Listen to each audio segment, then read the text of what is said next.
Okay, so I am back, and hopefully third time is a charm. So far, no loss of frames. Hopefully it continues. Hopefully it continues like that. And I can have a bit more peace of mind, and you can have a better experience. Okay, so let's move on. We are going to have another classic right away.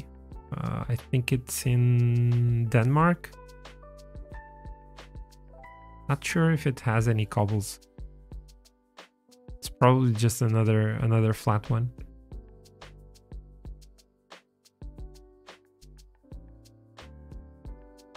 Actually, interesting. I should look at the Giro, because it's happening at the moment. So it could be interesting to see who is actually doing well there.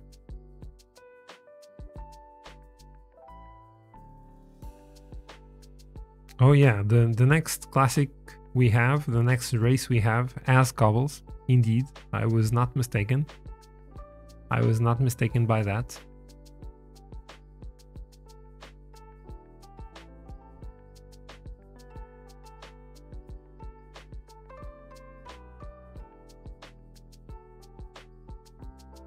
So today, what do we have in cycling? We have the Volta a Catalunya stage 3, which I saw the route, the parkour yesterday. Does it have any climbing? Oh, it has quite a lot of climbing actually. It has a lot of climbing. We currently have 4 riders in the breakaway group: Simone Petilli, Casper Pedersen, Mikel Vizcarra, and Ander Okamika. They're 6, almost 7 minutes ahead of the peloton, but the climbing hasn't began yet. Who is your favorite for today? Oh, and we also have Bruges de Panne. We also have Bruges de Panne, with Mark Cavendish maybe the main favorite. We also have Dylan Groenewegen there. Okay, should be an interesting one. Should be an interesting one. So we have the Grand Prix Erning, or Grand Prix Erning, with tough cobbles. This is orange cobbles, so it's gonna be a hard one. Hopefully I can do better than I did in that UK classic, also with cobbles, because I did really bad in that one. Andreas Stockbro is the main favorite, and then Zachary Silva coming in second.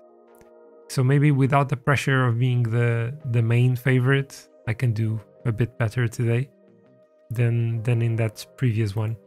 We're still in our fitness peak, but only 87% fitness. Let's see what I can do. I don't have any decent teammates, by the way, for the cobbles. Like, the best one is Francisco Campos with 62. So I cannot really rely on them. It's gonna be me against everyone else. So let's get on with it. I am pleased that finally the stream looks to be good. At least that. Except, of course, during the stage loading screens, in which this game with an engine that is, what, 10 years old? Maybe more? just kills my computer. So it actually, in this case, the frames that are missing are because they are not being rendered or encoded. Yeah, most of them are not even being rendered. So yeah, it's just really a game thing. And I think even if you have like a supercomputer, you sometimes have this issue when in the loading screen of stages in PCM. We've had this talk before, we've had this discussion before about whether or not we think Cyanide should have a few years, a couple of years of break to actually develop a new game, a new game engine. I think I would like that. So we are the leader, so I just need to stay put. Everyone is working for me except Francisco Campos, who is actually the only one with a decent stat on the cobbles. Can I put one of the others protecting Francisco? I'll have Rafael Silva with me, or maybe on my wheel, and Guilherme Gonçalves. Is Guilherme the only name? Sorry. Is Guilherme the only name with a G that I know of? A Portuguese name, I mean. At least for males, for men. At least for men, I think it is. So I'll have Guilherme Gonçalves protecting me. Rafael Silva on my wheel. Can I put like João Benta protecting Francisco Campos? I can. Okay, that's good. That is good to know. And I'll have Fabio Fernandes on the wheel of Francisco Campos. Can I do that? I can. Okay. Let's see if this actually happens. And let's move to the front. And Francisco Guerreiro or Fabio or Fernando. I still don't know my teammates' names. He will be in automatic, just to bring the water and those things. Maybe pace a bit at the front if needed. So yeah, I'm calmly going to stay in the peloton, of course, because I'm one of the favorites. If I wasn't allowed to go in the breakaway in the previous one, I'm definitely not going to be allowed to go in the breakaway today. So yeah, let's just conserve as much energy as I can. Let's even drop this to 55. We're approaching the first cobbled sector. If I can do it at 55, that is perfect. And yeah, I think we can. I think we can do it without any problem whatsoever. Wow. João Benta almost lost all of his energy, all of his red energy in just the first cobbled sector. Crazy. It's also because the peloton is chasing the front riders quite aggressively. It's being quite an aggressive start to this one. This is very interesting indeed.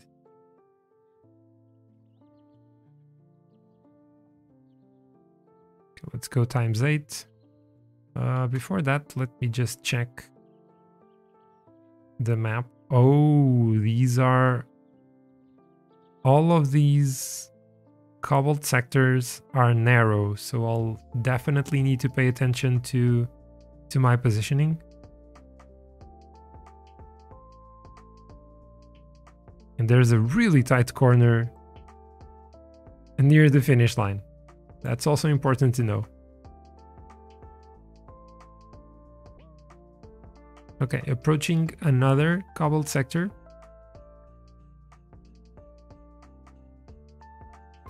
This is 4 stars. This is 4 stars. Come on, this is Paris-Roubaix level. Hello, Ninja. How are you doing? And by the way, are you feeling better? Are you feeling better? Because of you know, your earlier condition. Welcome in, welcome in. I hope you are doing well today. Rafael Silva crashed. No. And come on, everyone is dead already. This is just the second cobbled sector. And everyone is dead. Oh my, only Francisco Campos is with me. I don't know if the others are going to come back. Are they? Well, Francisco, then you have to protect me. But no one is pacing, so I think it's gonna be fine. No COVID anymore. Hooray! Hooray! I'm glad, man. I'm glad. Happy to know that you're doing well or doing better. Do I compete at the Worlds? Unfortunately, I don't think so. I don't think I will. Because in terms of schedule and getting that to be compatible with my personal life, with the wife and the kids, it's gonna be super hard. So I think I cannot do that. If I can, I was looking at the schedule yesterday, and if I do something, if I participate in one event, I think the best one for me personally would be the classics. Even though it's usually where I do worst, I'm usually better in tour and inline events. But I think I will probably have to skip them. I would love that, but like the races start at 8 p.m. my time, and that's when we're either having dinner or just had dinner and are getting ready to put the kids to sleep, so really doesn't help me. Like currently, I would love to have the races taking place at this time or in the afternoon or early afternoon. Okay, Rafael Silva and João Bento are basically done for today. I'm not even going to count on them for anything else. Let's position a bit more to the front, if I can. 100k still to go. And are you taking part in any of the races? Are you going to be able to? Okay, I can easily cruise through these. These are not even cobbled sectors. These are more like gravel sectors. At least visually, they look more like gravel sectors than actual cobbles. But I can easily go at 55 and not using any energy. But I'll have to launch an attack around here in the final sectors. But also, if I want to do that, I need to increase the pace, right? I mean, João Bento was doing that. You're gonna start everywhere except track. Yeah, I would never play track because honestly, I can't. I'm not good enough. I'm very, very inexperienced when it comes to PCM track. Is this a cobbled sector? Yes, it is. We'll have another one very, very soon. Ooh, Gonçalves punctured. Where is he? He's back here. Can you hold on? Can you hold on? You were the one protecting me. Come on, get back in. Get back in. Is not gonna be able to, is he? Well, he is, actually. Okay, he's back in. I'm super inexperienced when it comes to track.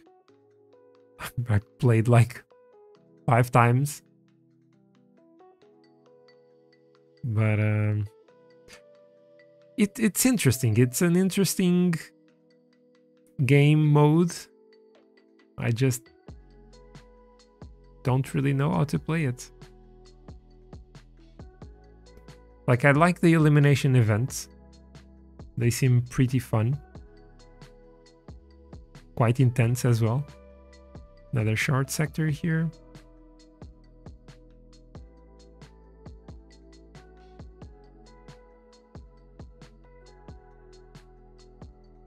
Okay, let's have...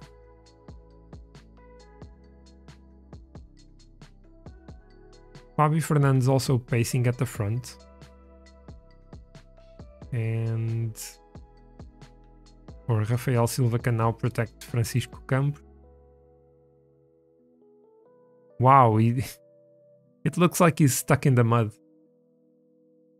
Okay, everything got messed up because there was a gap here and... Oh, they are literally inside the mud. They are in the mud. Wait, what the heck is happening? Are we actually getting a gap here? Not sure. I don't really want to.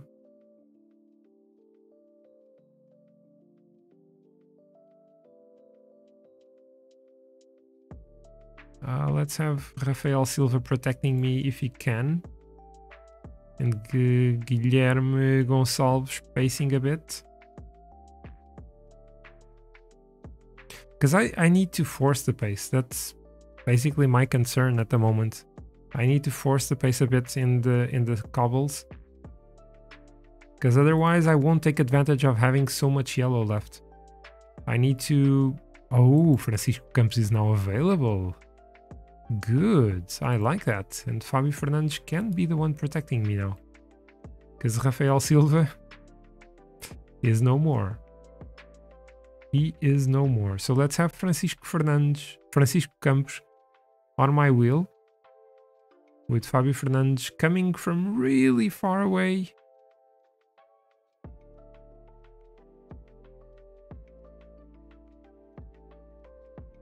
Let's try to really hammer it. Another cobbled sector. These are quite long. We're still 2 minutes behind the front riders. Okay, Rafael Silva is almost done. Guilherme Gonçalves also not too... No! No, no, no, no, no, no, no, no, no, no, no! Oh no, and I lost contact. Oh, come on, and they're not waiting for me.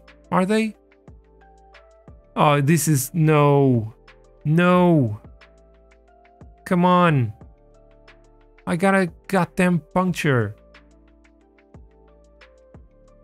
No, I hate this game. And I cannot send my teammates back to get me. Oh, you have got to be kidding me. Let's just attack. Try to get to that group. You have got to be kidding me. I hate you, PCM. I freaking hate you. Okay, I got back. But, oh, this was so detrimental. This was so detrimental to me. Look at the yellow I lost. I was about here. I was right about there. Let's have Francisco Campos protecting me. Oh, come on. Come on. Jeez. Okay, we're getting back. We are getting back. Still 58 kilometers to go for us. Let's try to recover some energy. 32 riders left in this group. Fortunately, I still have Francisco Campos with me. Another 4-star cobbled sector. This is a hard one. Should I force the pace? Well, other guys are. Other teams are doing it.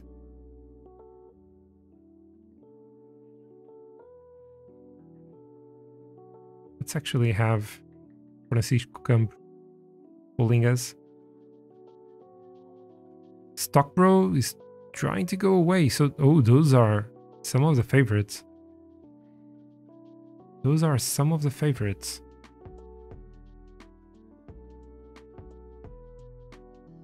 Okay, let's now Keep it quiet. Calmly. Let's calmly pace until the next few sectors. 22 riders left still.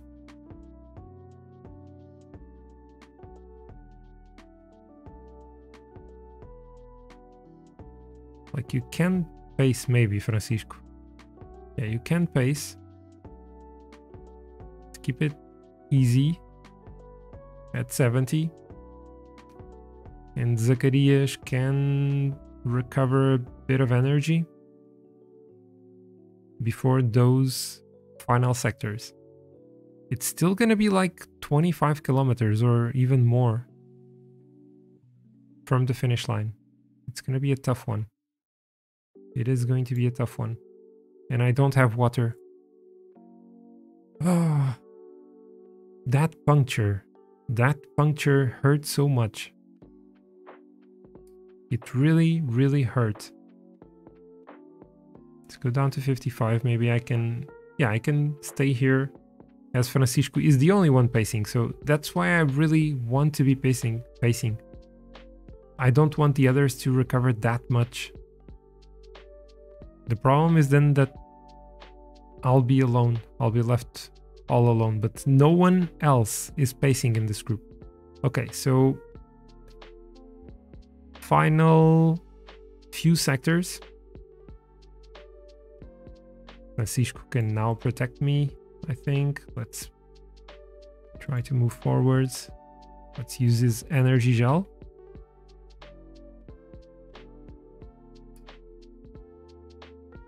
Do I attack over the cobbled sectors? It's still so far away. Maybe in that hill. Oh, come on, I have plenty of energy, don't I? I have plenty of energy. There's this little hill. I don't really know where. Is this it? It's this. Oh, this is the hill. Okay, let's attack. Let's put on an attack here. And let's pace now at 80. Let's try to pace at 80. All by ourselves. Aerodynamic positioning. Aerodynamic positioning in the cobbles. Wow. Not something you see often. Like you should be holding your bike, your handler nicely. Another strong or hard sector en Markvey. We're still doing well. I just need to manage Francisco Campos punctured. We're not having a lot of luck with punctures. I opened a 30-second gap and there's 6 riders only behind me. So let's keep on going. Let's keep on moving on. Oh, I think they quit. 20 kilometers. Still 20 kilometers to go. Will I have time to regenerate the aerodynamic positioning? Because that would be useful. I'm 55 seconds ahead. I'm gonna lower the pace a bit. Even to 70. I'm gonna lower it to 70 to see if I can maintain the gap and... Okay, another cobbled sector. This one is not the hardest. Yeah, I'm maintaining the gap and not wasting that much energy. Oh, I'm gonna win this. I'm gonna win it, I think. My first one-day race. 11 kilometers. They're pushing harder now. An attack by Vignebo. So let's up the pace to 77. Let's actually use this camera. 50 seconds still. Lower it a bit. 8 kilometers. Let's go down to 70 again. Yeah, the gap is increasing again. Or increased a little bit again. We're crossing the finish line. 6.5 kilometers. We're gonna take it. We are gonna take it. Let's use the energy gel. Oh, I'm close from celebrating this. I am close from celebrating this. Can they push again? I think they are attacking once more. 3.5 kilometers, 3 kilometers, 40 seconds still. I think I can do it. Let's up it to 80, 85, 1.5k. We're gonna win. We are going to win. Let's start sprinting for the line, and Zachary Silva celebrates an amazing win in the Grand Prix Erning in Denmark, his first one-day race win. Wow. That was a tough one. That was a tough one. But the +2 and pacing hard really helped out. It really helped out. Also really useful that we are so strong in the flat. I managed to conserve so much energy over the race. Even with that puncture and then having to attack, I was still able to take the win. Well done, Mario. Well done. And that's 6 wins in Zachary Silva career.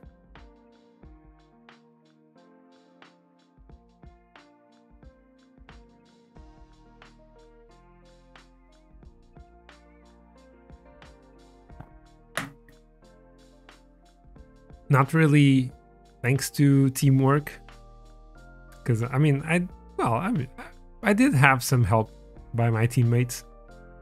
They did pace quite a lot. They protected me a bit. The only issue, and it's so frustrating in this game mode, is that if your teammates are not in the same group as you, there is absolutely nothing you can do, and they did not wait for me, even though I was their leader. This is so stupid. So stupid. Like, can't Cyanide just have the same game mechanics that you have in career mode? So annoying. 39 seconds ahead of Timo de Jong and Casper van Uden. Andreas Stockbro, the pre-race favorite, only finished 4th in a kind of 9-man group. I think there were 9 men behind me, behind Zacharias.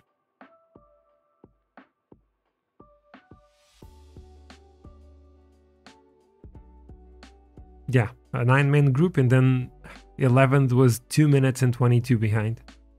Francisco Campos over 5 minutes behind in 21st. First, and we get 24 points. Very good evaluation race classification. It should be exceptional. Like, we won it, man. We won it. Very good. Okay, so next up, we have Tour De La Mirabel. It's not a season objective, but it's a 3-day race in France. Flat stages and 1 hill stage. I don't really know how the parkour is going to be.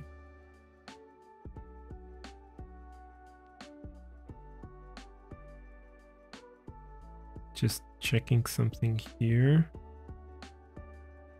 Okay.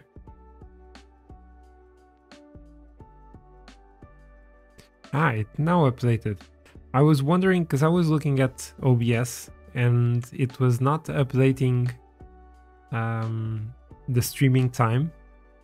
And now I opened the stream manager on my phone and it actually updated there. So everything is messed up. Everything is messed up. Hopefully my brain isn't. It is a bit. It is a bit. Every now and then. Every now and then it is a bit. Also, what I can do is actually put the Volta a Catalunya stage on my phone while streaming with 40 kilometers to go. Wait, only 4? Oh no, this is yesterday's stage. Yeah, because there's still a long time to go before the stage finishes, so I won't drain my phone's battery for such a long period.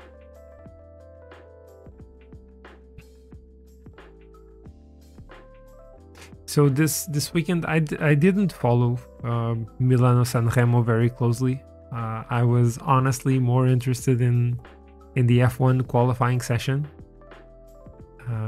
because you know, new regulations, a lot of hype and curiosity about who was going to take pole and what the pecking order was. But wow, Matej Mohoric, unreal, man. That guy is unreal. To win the race in the downhill, that's where he got the gap.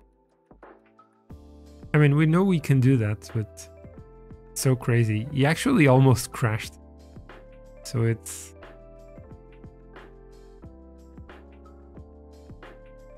he should definitely cherish the win. Okay, so we have 3 stages in the Tour de la Mirabel. The first and third are flat stages, but there are a few hills. The second one is really hard, so I really need a good race day condition if I want to do something in this one. But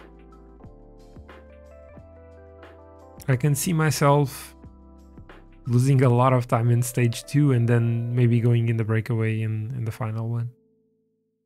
Because the final one is potentially winnable for me. So I'll see. We shall see. My fitness peak is finishing, so it's probably going to be over in the next stage already, which is not ideal. I am not among the pre-race favorites, but Francisco Campos is.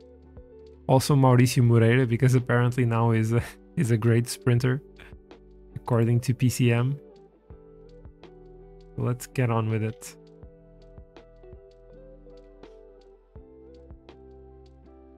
Primozic. I was seeing a rider there named Primozic. That's like the short version of Primoz Roglic. Primozic.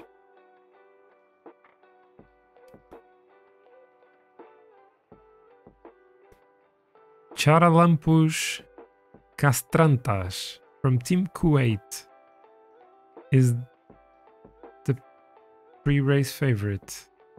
This guy should be like Greek or something, or Cypriot.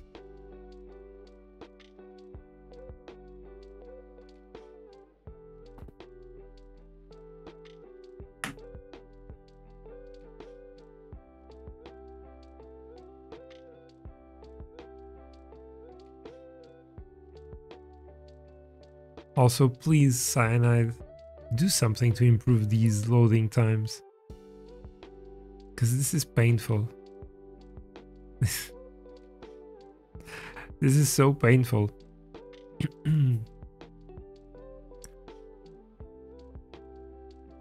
I could start doing something like changing my screen while it's in the loading page. But I mean, it's not. Then most likely I'll forget to change it back, and then I'll do a full race with only the face cam on. Okay, so we are teammate sprint train preparation. Work at the head of the group for 25 kilometers. Okay, I can do that. I can do that. As I said, I'll try to be somewhat competitive. And if I do the work at the start, I can always then attack close to the end because the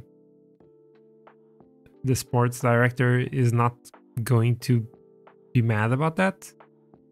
He just wants me to do the work at the beginning. Let's wait for the breakaway to form itself. Yep, 4 riders trying to go. There's no way that's gonna happen. What's going on? We aren't with the amateurs. Yeah, we're not with the amateurs, but we kind of are. Because, you know, we're not Conti Pro. Okay, so the breakaway is formed. Let's move to the front. And pace at 60 for 25 kilometers. Ooh, this is a tough one. Côte d'Amance, 13.6% max, right at the top. Fortunately, it's a really short one. So Zachary does well going over it. Okay, let's pace hard, or speed up, not pace hard. I want to pace slowly.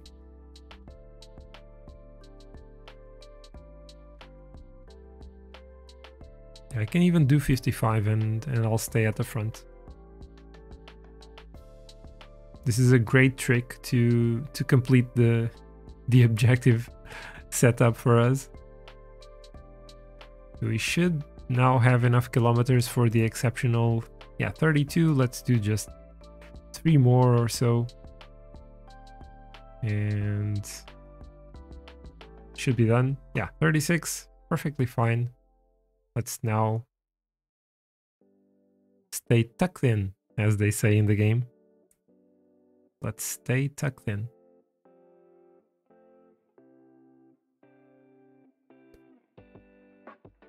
Yeah, I don't know the riders in the breakaway.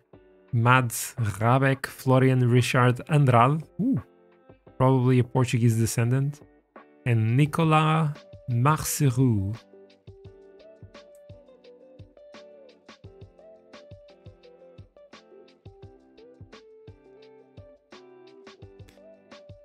We have a few tough climbs now. These climbs are actually quite tough. The thing is that they are really short. Would make a really interesting end to a classic stage, to a classic race.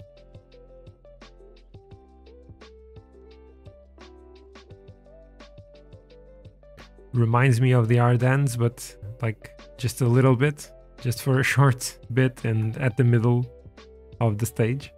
Okay, I maybe need to go harder for this one. This has a max of 13.2%, average of 9.3. Let's make sure we can stay here close to the front. Do not want to get dropped. Let's drop it now to 70. Can lose a few positions, but still stay with the front riders. My team is very active at the front. My team is very active at the front. But this is... no, this is Glass Drive. Oh, come on. This is... so last season, for those of you who don't know, last season we had a team in the Portuguese peloton called FAPEL. That team is no longer FAPEL. It's now called Glass Drive, but a new team that was just formed this season is named FAPEL. So the new team has the same name as last year's team. And then to make it even better, the new team has a yellow jersey, a yellow kit. And the old FAPEL team was yellow last season and they keep yellow this season. So you see, they are so different, and with black shorts as well. It's gonna be really great to distinguish them in the Portuguese peloton. Like, how hard it is to choose a new color, a different color. This is so dumb. This is so stupid. It doesn't take a genius to understand. Like, even with the confusion of the names, like the new team, or even the old one, maybe they should both change the color and none of them should be yellow. Because the old team would not want to be confused with what they were last season. And the new team would want to show that they are something new, that they are not a continuation of what they were last season. But apparently no one thinks about that in Portugal. And yeah. Like, I have no marketing or design formal education, but I think I would do a much better job than most of the people that are responsible for this. Okay, there are attacks or... Oh, this was for points. This was for points, wasn't it? But they are not showing there. Castrantas got the points. Where is Castrantas? Is here. Okay. He was actually one of those... Wasn't he the top favorite? I think he was. So that's why he was sprinting. Yeah, that makes sense. Francisco Campos was also pacing. Oh! Oh, we have a gap. No, we don't. We had a gap. Is it time for me to attack? Could it be time for me to attack? Let's try and attack. My teammates are at the front. So let's try and attack. No, you are not chasing me. You are not chasing me. Are you freaking kidding me? I've seen it all now. I've seen it all. I have seen it all.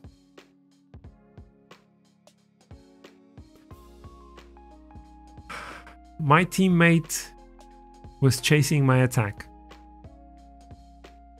Fabio Fernandes, you... Why? Just why? Let's just follow Francisco Campos. Or try to follow him.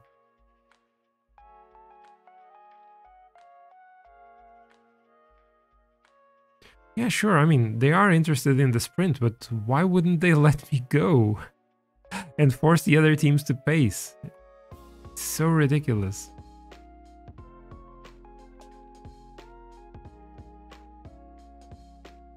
Okay, we're on the wheel of our sprinter, which also means that I'm preventing others from getting Francisco Campos' wheel. Okay, there's a little climb here.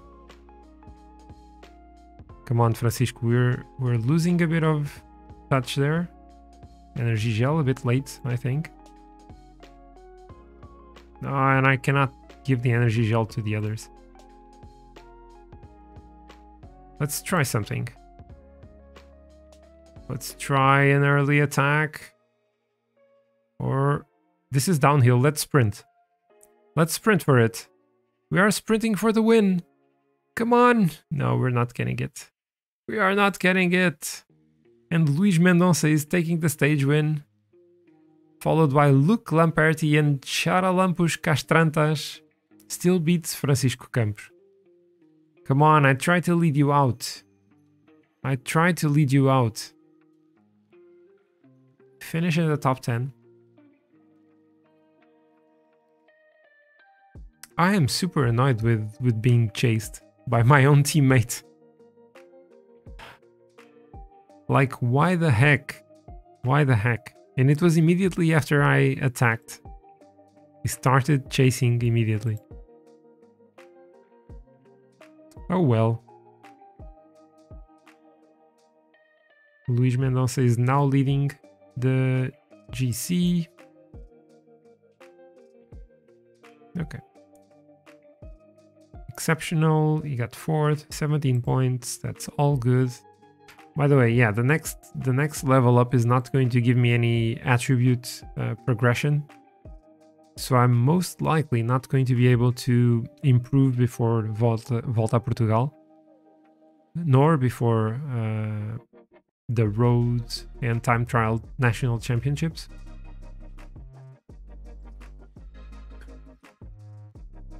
So I think this one is definitely going to be just for me to work for my leader and maybe lose as much time as I can and then try to go in the breakaway in the final stage. I think that is a good plan.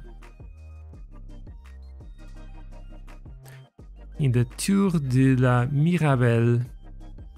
Mirabel, which is the name of a character of a Disney movie. Very recent Disney movie. Encanto. Wait, our average is 75? Wasn't it 73? 75. You are so much better than our teammates. So much better than them. Okay, Nicolas Zede is the main favorite. We have Francisco Figueiredo, Mauricio Moreira, Pierre Roland. So we're going to see a lot of attacks by Pierre Roland. We have Antonio Carvalho for Glass Drive. Not we, but they do. Hello, Jonas. How are you doing? Having class in... No, man. No. Don't do that. Don't do that. How are you doing? How are you doing? Welcome to the stream. Hopefully it's not a very, very important class. How are you able to even do this? And I hope you're not listening. Oh, Jonas. I thought you couldn't even have your phones. I mean, yeah, you can always have your phones. Like, I'm from a time when we didn't have cell phones in classes. I only had my first cell phone, my first mobile phone, when I was in 11th grade. So I was 16 when I got my first mobile phone, and like the only thing I could do was play Snake because it was a Nokia. I could play Snake and send some text messages, but it was hard to conceal the phone because, or to hide the phone, not to conceal, to hide the phone because it was quite large. It was quite large. I'm in the service of my leaders, so I need to work. Yeah, basically that's it. I need to work. And Fábio Fernandes, where is Francisco Figueiredo? Why is he not here?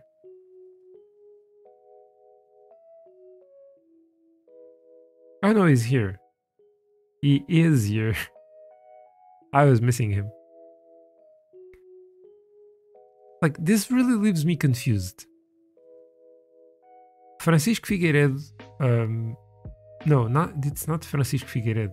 It's Francisco Guerreiro. Wait, am I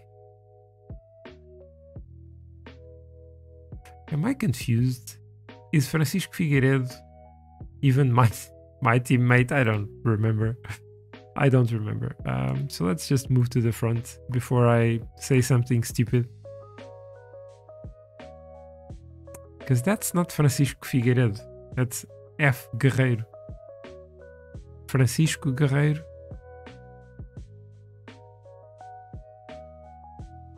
I don't remember. I honestly don't remember. But is a teammate, not a team leader.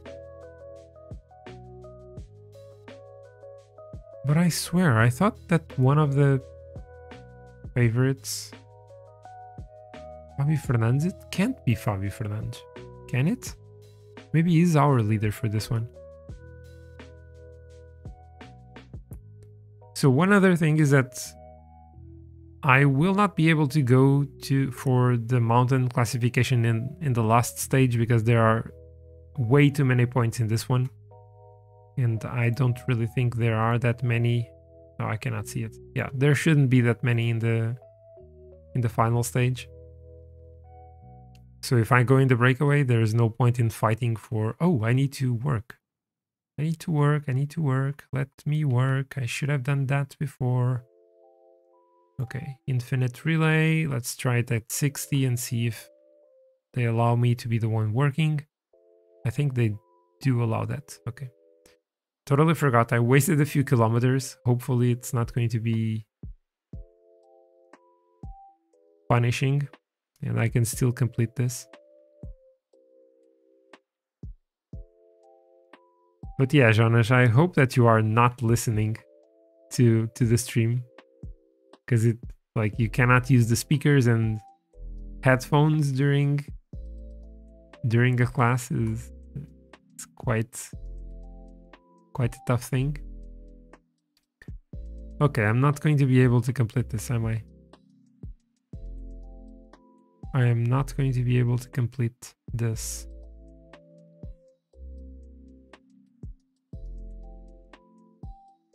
Right. So once again, no, I can't. I just have to use all my energy. I need to complete those kilometers. Ooh, it's foggy. It's foggy. And we have completed only 13 kilometers. Please, guys, please let me be the one working. I need to go at 85, I think. Did I get some points here? Yeah, probably not. Let me see. Nope. There were points only for the top 5, and I don't know how many riders are up the road because I cannot see group 1. Oh, now I can. Okay, so there are 4 riders up the road. We're still pushing hard. We're still pushing hard. 17 kilometers completed. Let's keep it going. Let's keep it going. I'm making the race hard for everyone.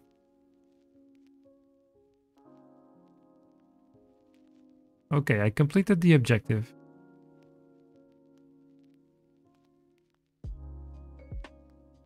Hopefully Henrique Casemiro is going to be feeling well by the end. Get a little breather. Okay, 24 kilometers should be enough, I think.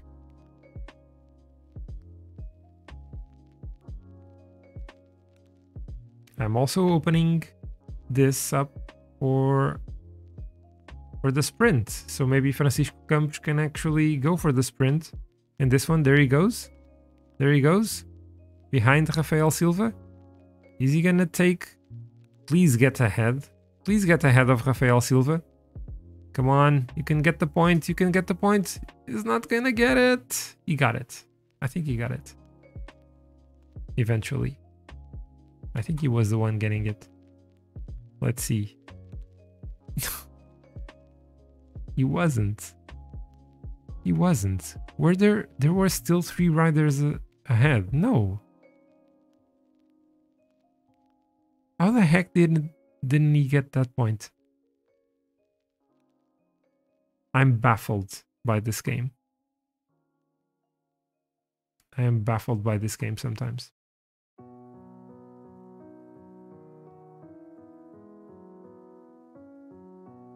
Okay, so time to lose contact with the peloton. Let's maybe still try to stay with them for a bit longer. But I think it is time to lose contact and time to enjoy the music. Yeah, we're not gonna be able to cross this one with the main group. Oh, we actually did. Not really.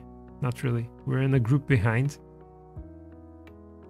If we still manage to get back, I will try to protect Henrique Casemiro, but we are probably not going to be able to get back.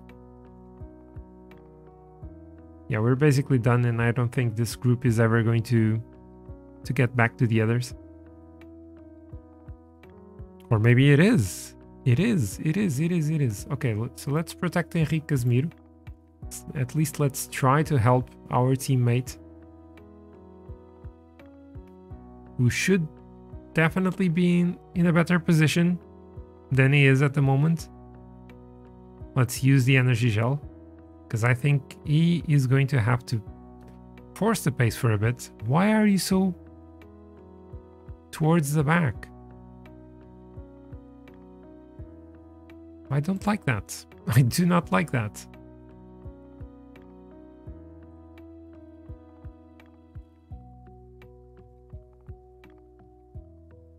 Can I still stay with them in this? Oh, come on. You gotta be kidding me. Like, I protected you. I protected you, and now you got dropped because you were poorly positioned. And no one... Are you serious? Are you serious? No one is working. Okay, then screw it. Then screw it. Is the one actually pacing? This makes no sense. This makes no sense. Okay, let's just pace at 40 and just go to the end, because, like, yeah. Save energy for tomorrow. We'll live to fight another battle. Don't let... I love it. Francisco Campos was telling me not to let the others go away. He's a sprinter. It's a mountain stage and is already 6 minutes behind. And he wants me to work, not to let the others go away. Absolutely, man. Absolutely. Let's check the front. We have Frederico Figueiredo. Yeah, he is... Or Francisco Figueiredo. Francisco Figueiredo. He is in the race. It's just that he's not from my team. He's from... He belongs to old FAPL, not new FAPL. Final kilometer is him with Guglielmi. Great camera angle. And the French rider is going to win ahead of Rapp and then Glog and Figueiredo. I think that's going to be it. Wow, how steep is this? 19%. This is 19% here.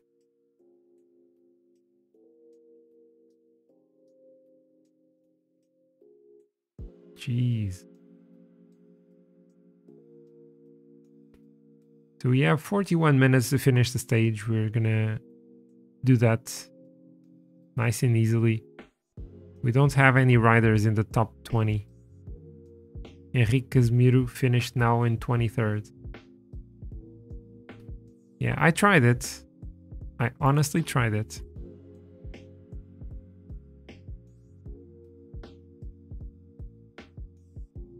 And we finish 12 minutes behind in 94th. So yeah, top 100 finish. Nice job. Nice job. Nicolas Zedé in 5th and Pierre Roland, who did not attack, finishing in 6th. So let's go to the results page. It's Frederico Figueiredo. Yeah, that's his name, not Francisco. I don't know what I'm thinking about. And then it's Gaspar Gonçalves, not Guilherme Gonçalves.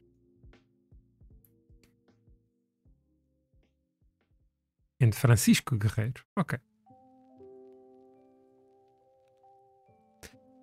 We got 10 more points. Like, it's not like I have that many teammates. It should be easier to keep track of their names.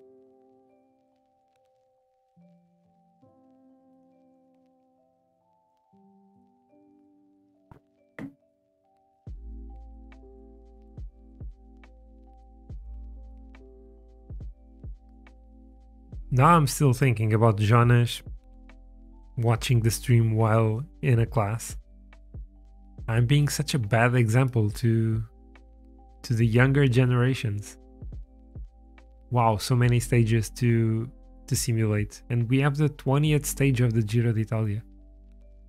I said I was going to check the results.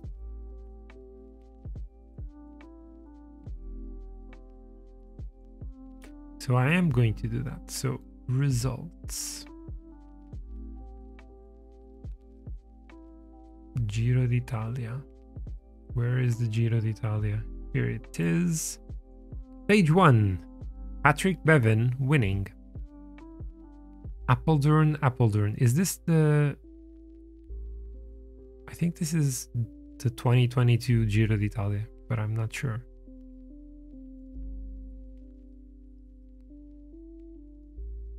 I am not sure. Anyway, Patrick Bevin winning the opening time trial ahead of Stefan Kung and Walt van Aert.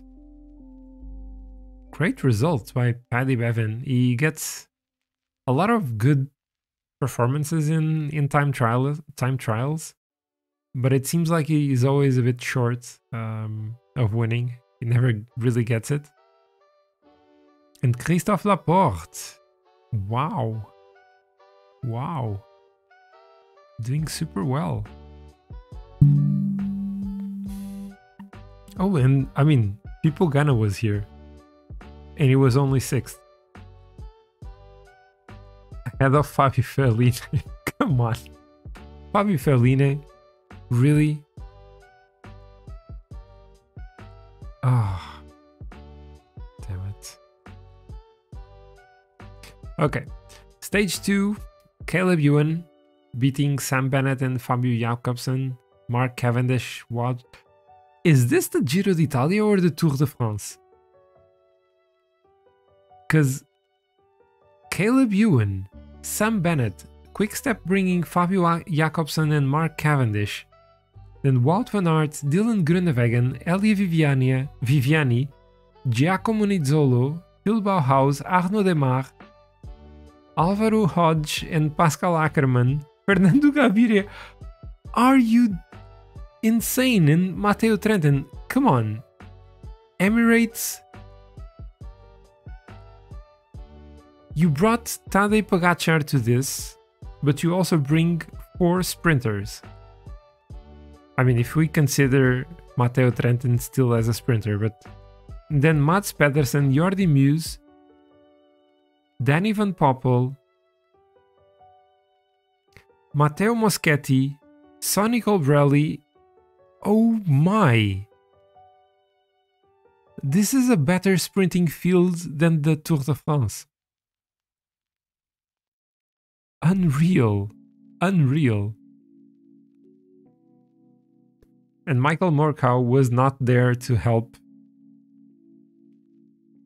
to lead out the sprint. Well done, Michael. Well done.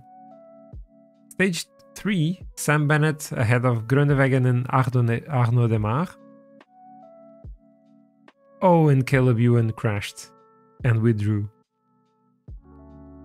No more Caleb Ewan. Stage 3, Jan Polanc, the Duke of Great Moravia, winning the stage ahead of Wout van Aert, Lorenzo Rota, Thomas Pidcock and Loic Vliegen. There might have been some gaps. I mean, I see the sprinters at 55 seconds, so maybe all the GC contenders are around there. I'm not gonna look for all of them. I see Sergio Higuita, Pello Bilbao and Bauke Mollema actually losing some time. No crashes in this one. Stage 5, Elia Viviani back to winning ways in Grand Tours, beating Sam Bennett and Fernando Gaviria. Then first mountain stage, and who else should win? Tadej Pogacar ahead of Sergio Higuita and Mikhail Kwiatkowski. That's interesting. João Almeida doing really bad. Hopefully not a sign for what is to come in the real life Giro d'Italia this season. Stage 7, Sam Bennett again, beating Alvaro Odge and Mads Pedersen. Then Stage 8, Wout van Aert, ahead of Kwiatkowski. I haven't seen if anyone actually abandoned in these ones. No, so far only Caleb Ewan. Michael Murkow is always at the bottom. Tadej Pogačar winning the 39.9 kilometer long time trial by just 5 seconds in a 40 kilometer time trial. 5 seconds ahead of Wout van Aert and 6 ahead of Tom Dumoulin. Then Mattia Cataneo, Alberto Bettiol, Egan Bernal. I didn't even realize he was in the race. How did he do in the mountain stage? Not too well. He lost 155 to Tadej Pogačar in this one. But did quite well in the time trial. This game is so weird sometimes. And Nibali doing very well as well. Hugh Carty. Come on. Oh, there's Thibaut Pinot as well. Where was Thibaut Pinot in the mountain stage? He was... Well, David Gaudu lost 4.5 minutes and I haven't found Thibaut Pinot yet. He lost 8 minutes. He lost 8 minutes and then he did really well in the time trial. This makes so much sense. Tadej Pogačar winning another one. That's 3. Winning another mountain stage ahead of David Gaudu and Wout van Aert. Lenny Kamna and Jonathan Caicedo. Then we have Bernal here, probably improving his fitness. João Almeida is nowhere.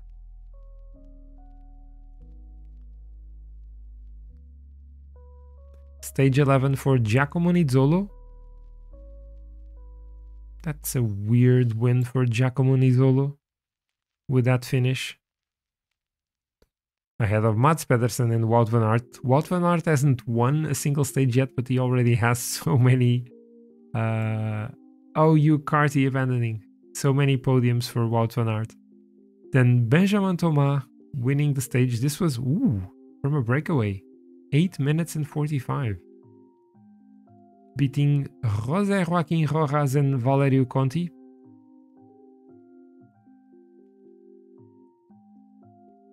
No withdrawals. Stage 13, and that's 4 for Tadej Pogačar. Oh, this is crazy. This guy is so good. 3 withdrawals, Bauke Mollema, Simon Clark and Alessandro Tonelli in this one. Stage 14, David Gaudu beating Tadej Pogačar and Tobias Foss to the line. They were a bit ahead of Tom Dumoulin, Egan Bernal and Mikel Landa. Nelson Oliveira. Wow. Wow. Nelson Oliveira, 33 seconds behind David Gaudu only.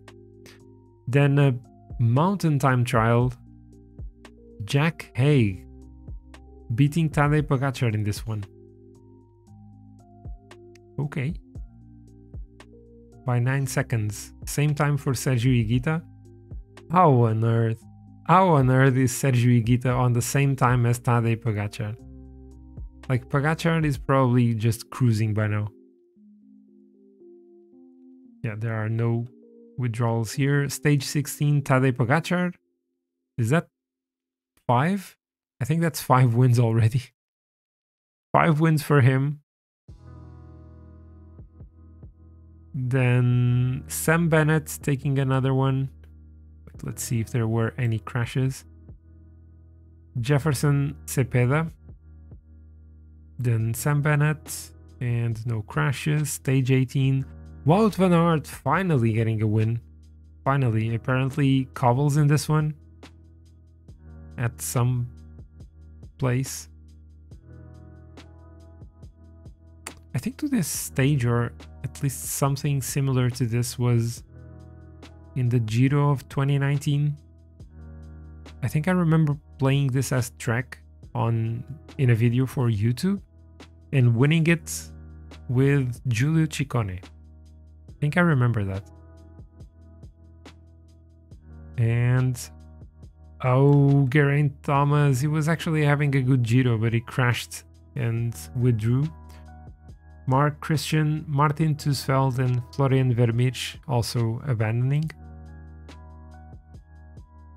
Then stage 19, Davide Ballerini. This is a breakaway win for sure. Yeah, Davide Ballerini ahead of Cameron Meyer and Chris Nilans. Tadej Pogacar was the best of the favorites, and yeah, we have one final mountain stage and a flat stage.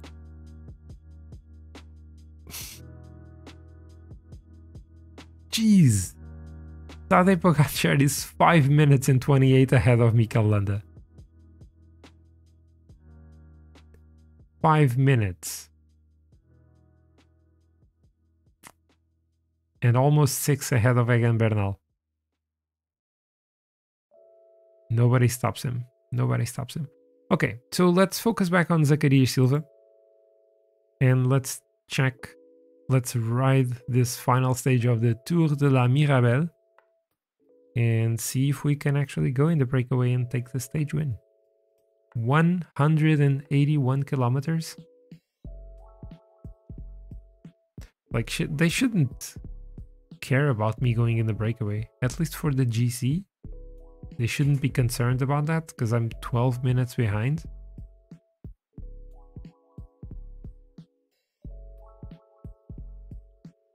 I hope this is somewhat logical.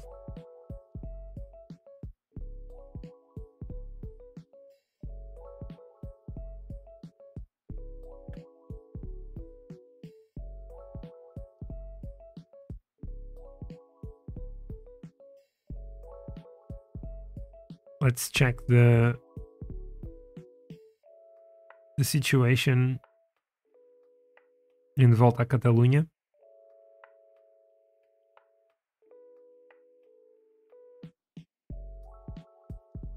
Yeah, still 80 kilometers to go. Plenty of racing left. I think both Volta Catalunya and Bruges de Panne are planned to finish after I finish the stream, which is going to be in about 2.5 hours, I think. And as I get a notification for a new video by Guillaume on his YouTube channel.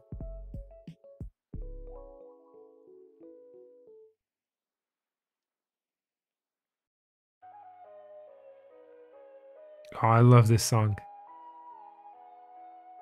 So nice.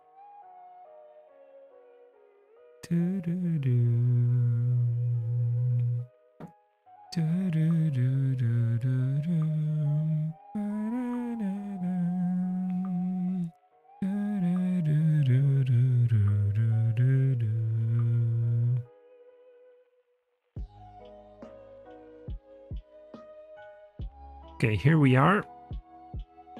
We're at the head of the group. No. That is not going to happen. Francisco Campos is on a +5. So he should have a good chance to win the stage. But I do not care about that. I am going to try to win the stage today.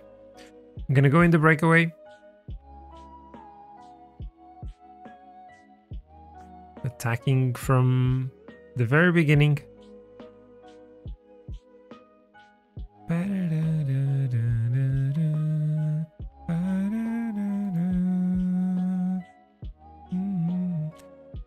Okay, are you cooperating?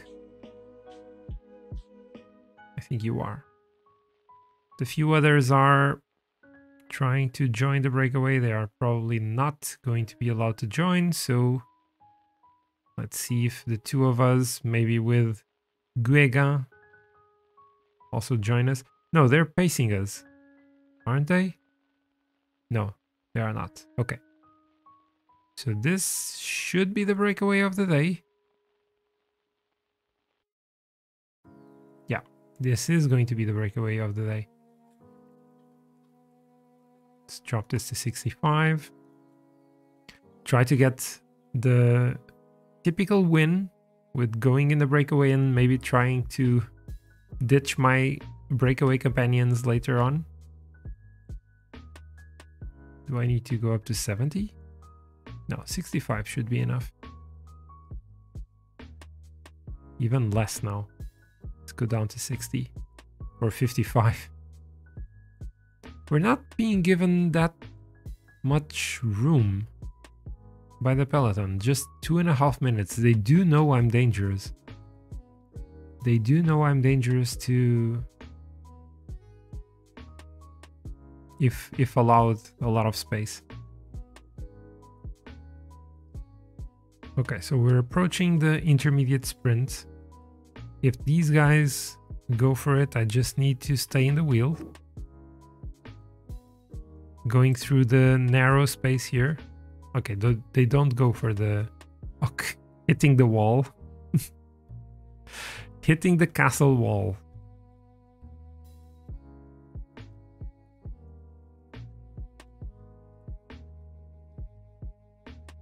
Yeah, just 2 minutes. They're not giving us space. I need space, man. Peloton, we need to have a break in our relationship. I need space. Okay, mountain sprint up ahead. Are they gonna go for it? They are not, right? Don't go for it. You cannot possibly win it. Yeah, because there's 36 points. That's what separates us from the win, and there's only 22 available. And none of you have any points in this competition. So yeah, at least they are being smart in this occasion. Apparently the AI has the capacity to be smart. They just don't often do that. This is a tough one. 18.4% maximum. Colline de Sion. What a wall. What a crazy wall this is.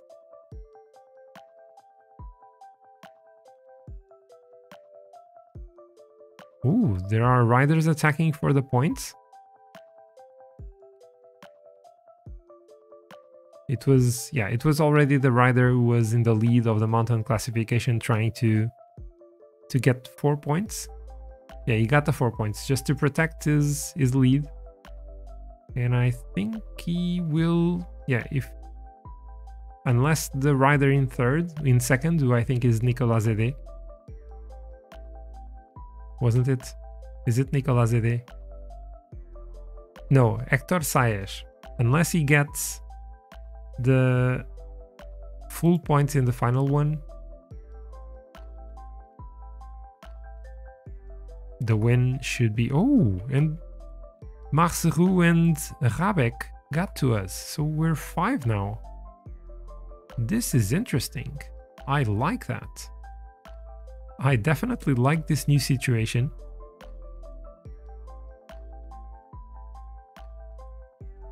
I definitely like it. The more the merrier.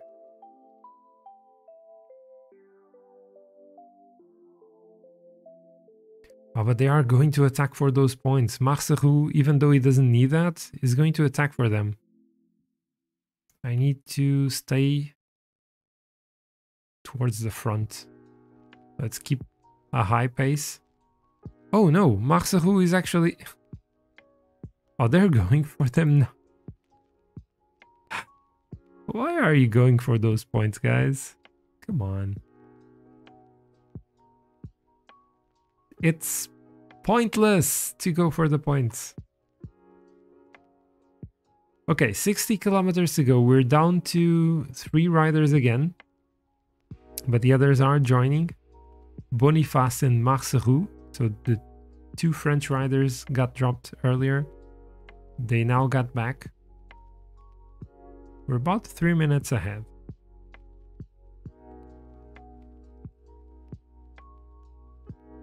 And we're in kind of a circuit right now. Yeah, it's a short circuit. Let's check the finish line. Oh, there's a rider crossing the finish line now. I see a few turns. Let's up the effort to 70. As the peloton is now starting to pace a bit.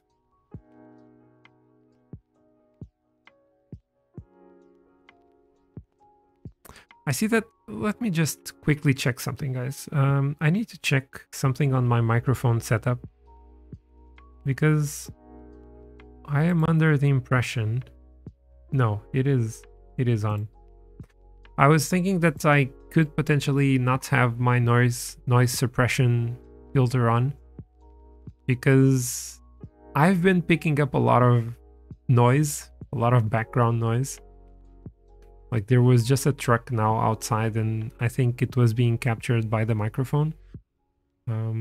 Maybe I still need to tune my settings or my setup. Maybe more my setup, like bringing the microphone closer to me and lowering its sensitivity or lowering its gain. Okay, 30 kilometers. Let's get some water. Let's be ready for the end. The others are not pacing at this point. Except... no one except Marcerou and myself. But I hope that everything is sounding good with the audio. That's like the most important part for me in a stream. Not really the visuals as much as the audio. Because it's not nice to hear to a lot of background noise and poor quality, like echoing. I tried my best to get rid of those things. But I am not an expert in audio. Okay, they are attacking. Let's stay with him. Let's stay with these guys. Let's move to the front again. 17 kilometers. I should try and attack soon. Soon TM. Francisco Campos is on the wheel of someone. We're 45 seconds ahead of the peloton. They are not far. They are not far. I do have the energy. Let's go up to 85. I think I have the energy to go at 85 until the end. But they are pacing harder than me. I need to attack. I need to attack really, really quickly, really soon. Let's use the energy gel. 30 seconds is the gap. And as we start this little ascension, let's start an attack. Let's launch an attack. Rabeck is coming with us. Can we drop him? Can we drop him? We're not dropping him. Okay, let's go with him. Let's use the aerodynamic positioning. Let's go on aerodynamic positioning. We're just about 30 seconds ahead of the peloton. Ooh, and maybe I wasted too much energy. I may have wasted too much energy. It's mostly downhill from this point. Still not really. Not really. Okay, we're dropping the Danish rider. We're all by ourselves, but with no energy whatsoever. Okay, let's go 99. Because why not? We're in aerodynamic positioning. 15 seconds, 4.5 kilometers. Can I get this done? Can I get it? I'm not going to get it. It's 45 seconds to the peloton. It increased. It increased. 2.5k, 2 kilometers. It's downhill now. It is downhill now. We can do it. 1.5, 1.5. Come on, let's keep it at 99. Come on, let's sprint. Let's sprint. Let's actually click here. And we take another win. Yay! Yay, we take it. We take it, beating Onur Balkan and Luca Coati. In a really, really weird finish, Francisco Campos is nowhere to be seen. Like, he's beaten by Mauricio Moreira in this final sprint. How is this possible? I don't know, but Zachary Silva, 7 wins. Get in there. Get in there. Let's celebrate. Let's celebrate. Woohoo!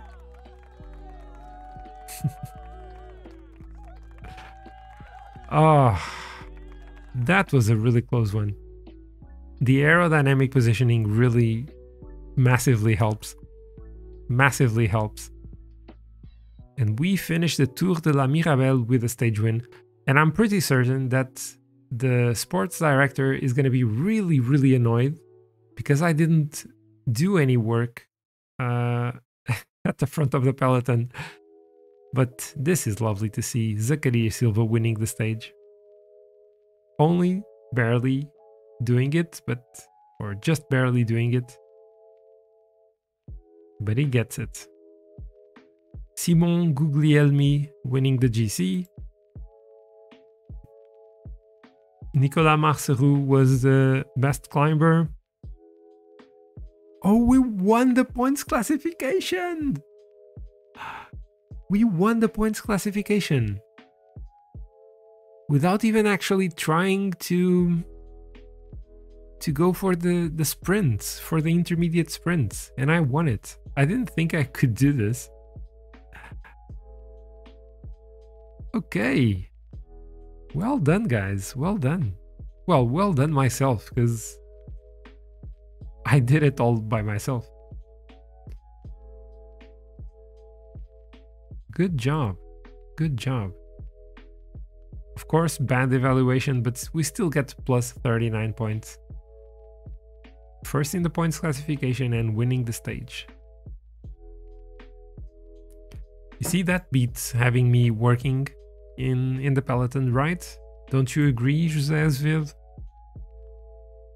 I think you should agree. And we are now traveling, having a quick travel to Turkey, as we are going to ride a one-day race there.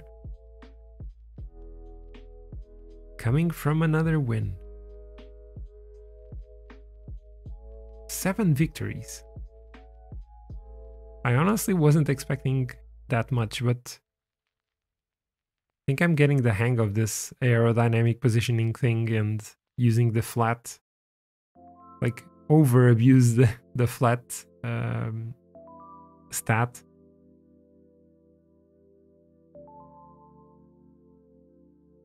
This of course only happens because it's 0.2 races, not 0.1.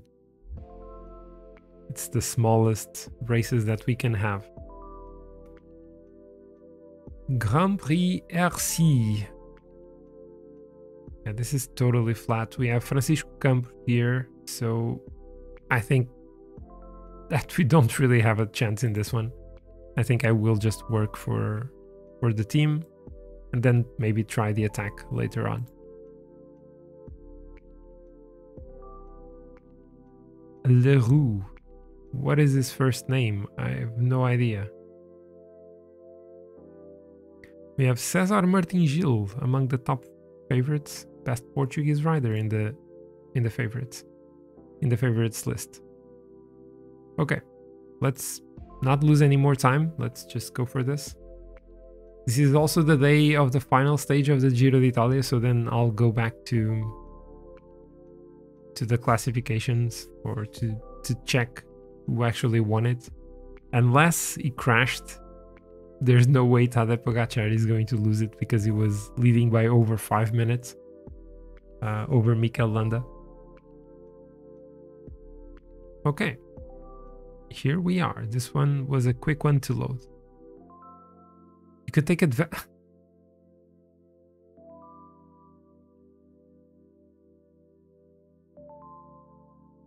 There's KOM points in this. It's a one-day race. Come on, you can take advantage of a short climb in the closing kilometers. Are you serious? Are you serious? So they don't even want me to work. I have a -1 day, so yeah, okay. This is gonna be a boring one. Let's set ourselves at 60. I can actually have... Let's have João Benta protecting. Francisco Campos can take position at the front and be protected by Rafael Silva. Okay. I can live with that. I can live with that.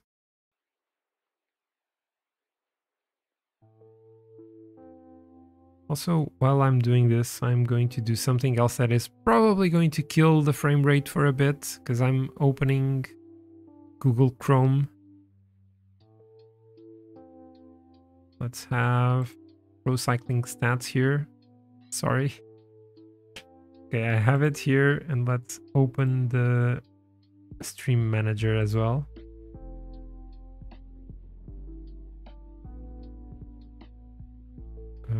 Creator dashboard.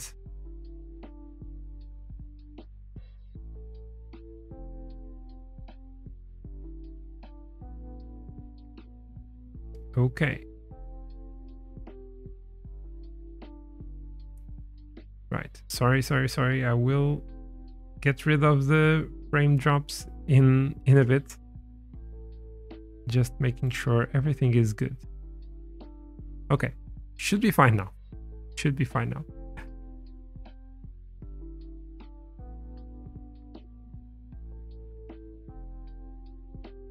So as I said, this is a really boring one because, yeah, there's really nothing I have to do. Just look at the scenery. There are 7 riders up the road, 2 minutes ahead, with 65 kilometers to go.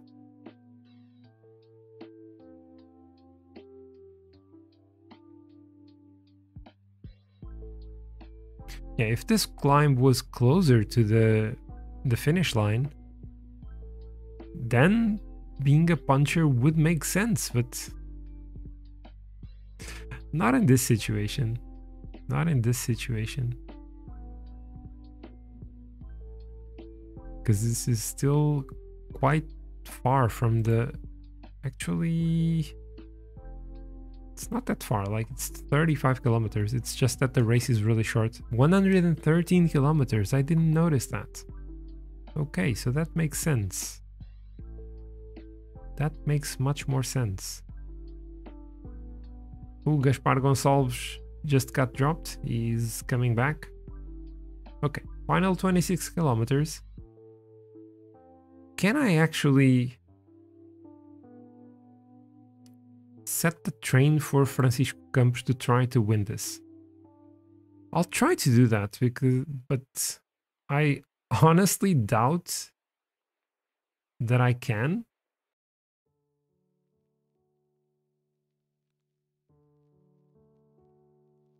Because the only thing I can do, I can pull him.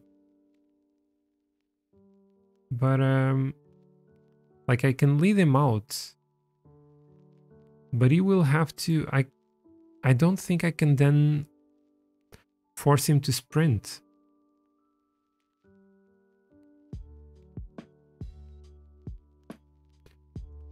Which is a bit stupid.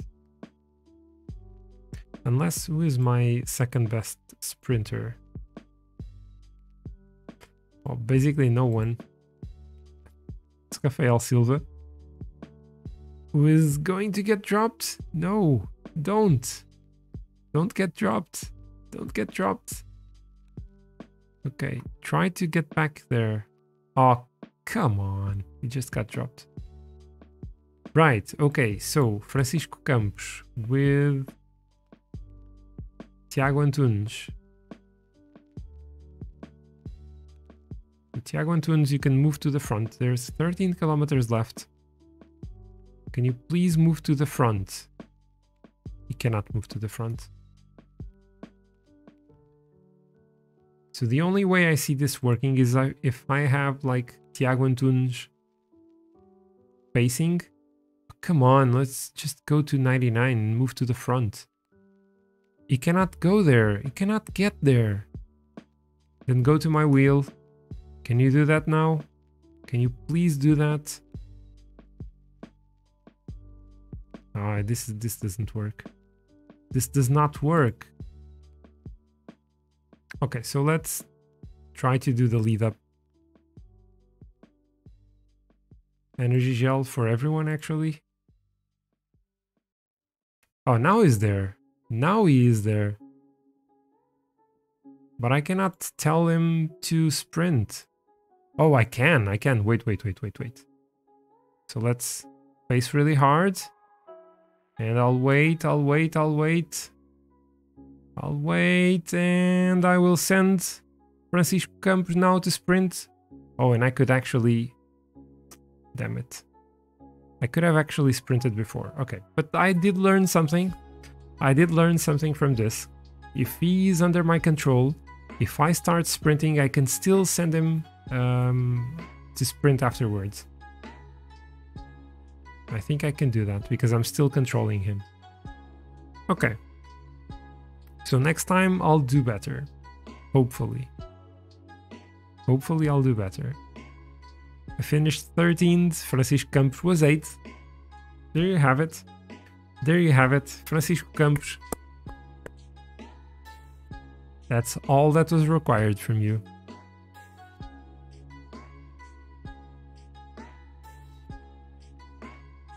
I hope I wasn't expected to win the race. Was I? What was the objective? If it was to get the win, I totally failed it. There was no objective. Okay. Sure. Why not? Why not? No points either. So I could have just simulated this one. Right. Okay. Looking at the objectives again, we have a big gap now. But before that, let's look at the Giro d'Italia.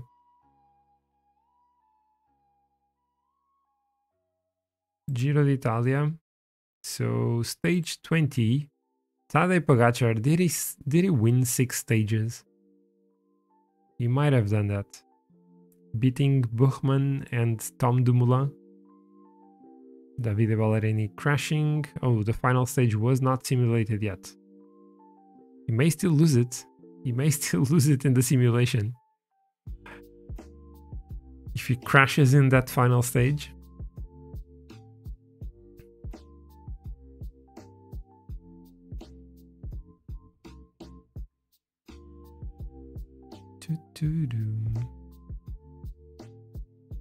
A lot of racing being simulated.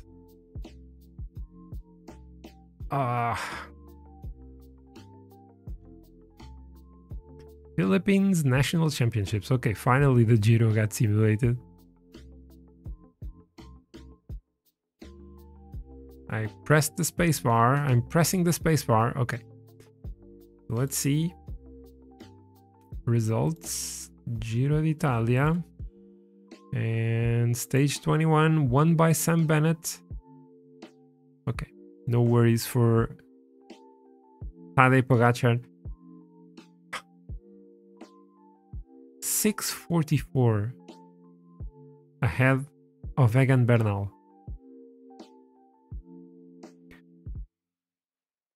The funny thing here is that I could honestly see this happening in real life. This is not that far-fetched, you know? It's not that far-fetched. Then Bernal, Landa, Dumoulin, Gaudu, Kamna, Tobias Foss, Buchmann, Higuita, and Pello Bilbao rounding out the top 10. João Almeida was still the best Portuguese rider, but Nelson Oliveira in 15th in the GC. That is unbelievable. I mean, José Joaquim Rojas was 20th. It did win, take like 8 minutes in a single stage, in the breakaway stage. But even without that, you would still be in the top 35 or something. It's quite something. Points classification for Sam Bennett. The mountain classification for Wout van Aert. And Tadej Pogacar, of course, the best young rider. Jumbo was the best team. So we have potentially, actually we have the end of the month, so this is probably going to stop because of the monthly experience we get. But after this, I will do a short break. I need to replenish my water bottle. We get 38 more points. Oh, and also we have more contacts of interest. So I'm still trying to go to Bardiani. And yeah, I'll do that. I'll be focusing on Bardiani, increasing their interest. But definitely our performances have increased the interest by a lot of teams, because this was all red, if I recall correctly, for the other ones. Hello Theo, how are you doing? Welcome in, man. Welcome in. How is your Wednesday? Hopefully more bright and sunny than mine, because it's raining a lot. Well, not raining a lot, but it's raining considerably around here. You're homesick? Oh no. Not feeling good at all. You just did a 100% race on F1 2021. You had to take a shower. Yeah, understandable. Understandable. A lot of focus. Do you have a wheel or do you play with a controller? I would love to get a wheel. I would love to get a wheel. I feel like the immersion, the experience is much better. I have a controller, but my controller doesn't really work. It's a cheap controller. It doesn't really work with the F1 games. But you had a wheel playing on controller. The wheel stopped working. That's a shame, because it's not a cheap thing to buy. So it's actually a shame that that it stopped working. When I was younger, there was this F1 game I had, which was it was basically the precursor of the Grand Prix games. At the time, I don't think it was called a Grand Prix. Then the second one was Grand Prix 2, but that had a different name. But it was the original Grand Prix game from like 1992, I think, or 1993. I think it was 92.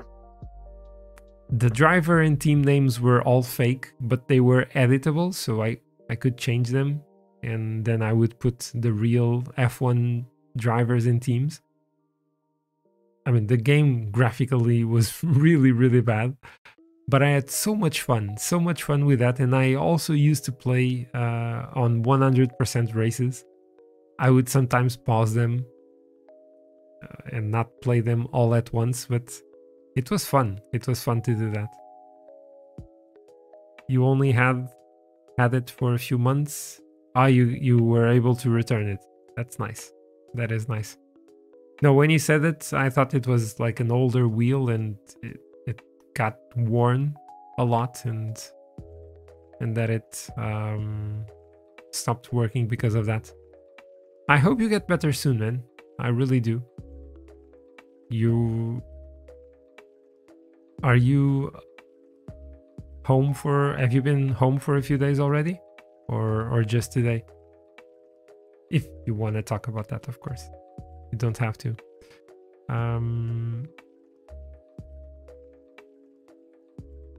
Today and yesterday. Okay.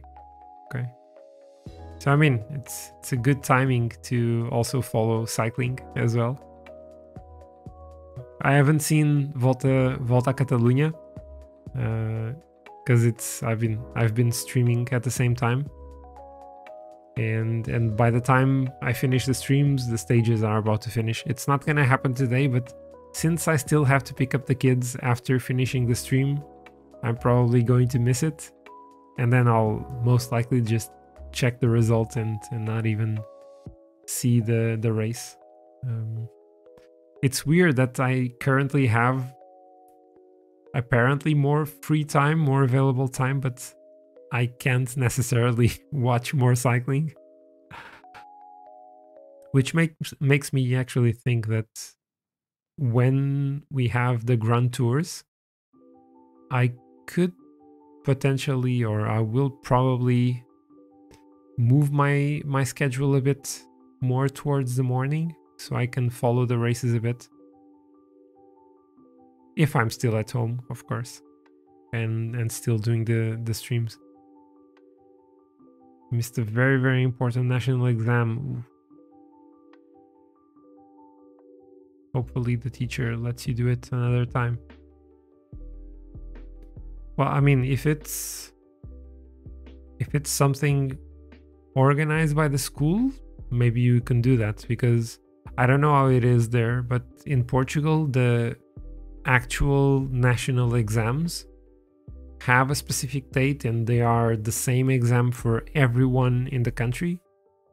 And I think that if you miss that, you could repeat it, but only in what is called what is the name? How can I translate it? It's not the appeal, because it's not an appeal. Like, it's a second chance, or it's a second chance exam that you can have. It's like that. Okay. So you always have 2 dates for the exams in Portugal. When I was in school, you actually had 3 dates at that time. You would have 2 regular scheduled dates around June and July, I think. You could choose one of those, and then if your exam didn't go well, if you failed, or if you wanted to improve your rate or your score, if you wanted to improve your score, you could have a new exam in September. The problem with that was that by September, everyone who was applying for the university had already completed their application, and so they changed it, and now we only have 1 regular exam date around June, and then maybe in July you have the second date, like the final chance for those who fail or who want to improve their grade. And then when they go to apply for university, everyone can apply at the same time, or roughly at the same time. I think it's at the same time actually this time. Just feel like grinding for years for a grade, and then because you missed a national exam because you're sick, you get fucked over. It's not right. Yeah, I know. I mean, I also think that it's obviously a very objective way of evaluating people's skills and knowledge, but at the same time, I think it's super constraining that you basically you don't evaluate the actual skill of a person to think over a problem, to solve problems, to think out of the box. You don't measure that in a national exam, or in all the other tests and exams you have in school, or in most of them. You just evaluate what you manage to keep in your mind.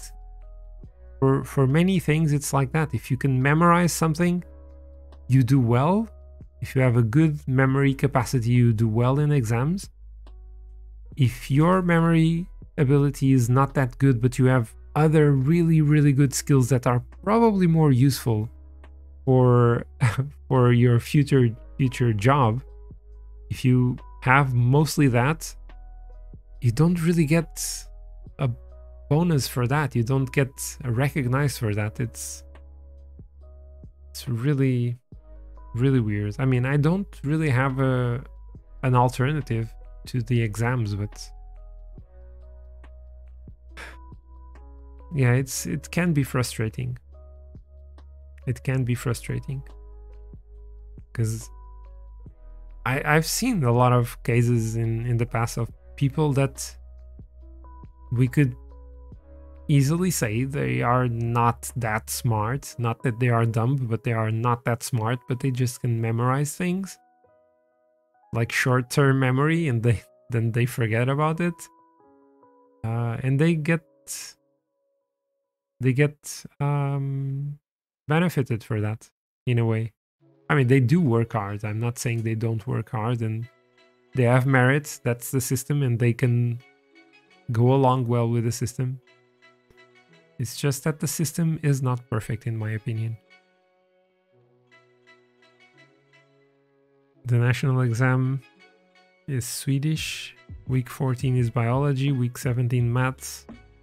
Then English, French, and history. Wow, you actually have, of course, Swedish and then 2 foreign languages. Okay, and actually biology as well. Interesting. I don't think like you could have that combination in Portugal, because those who are studying that could potentially study biology, they would never have 2 foreign languages. And you, of course, you have 3 foreign languages because Swedish is a foreign language. You have good grades already. Okay. I don't know how it is to then apply to the university in your case, because let's keep simulating. I don't know why this stopped. I don't know how the situation is for you, how it works in Sweden, because for me at my time, and I think it's still a bit the same way.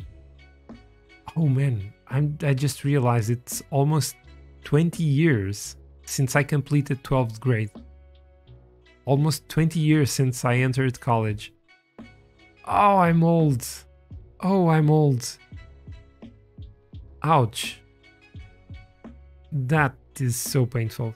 But in our case, we have like the average grades from secondary school or from high school. And that counts like half of your application grade. And then the other half, roughly, it depends on the university, the other half comes from the specific national exams that are needed for that specific course. You already applied for a school and have a good margin to get in. Okay, that's good. That is good to know. You go after merit value. I don't really know what you mean with that. After merit value. But I remember that when I was in high school, like my grades were not the best in the world, but they were good grades. But I didn't put a lot of effort into it. I didn't study that much. I casually was able to get good grades or decent grades. And when it came to the national exams, once again, I didn't study that hard. And that was a bit of a first time I had a reality check that studying was actually needed. Because my national exam grades were far from good. They were far from good, except for biology and actually Portuguese. I was lucky because I liked Fernando Pessoa, and that was what we had in most of the exam, of the Portuguese exam. So I was quite comfortable with that. But I didn't study that much to the national exams, and that was definitely a bad idea. Max is 340 merit. No, max is 340 kilometers per hour. That's what you mean, right? Because max... No? Sorry.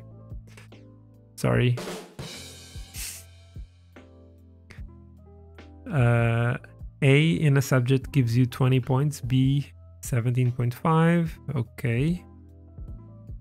And F doesn't give you any points. Okay, so you just sum up. So you get graded in letters from A to F, I imagine. And you sum up all your grades. Okay, 17 subjects, okay. So in Portugal, we are graded from 0 to 20.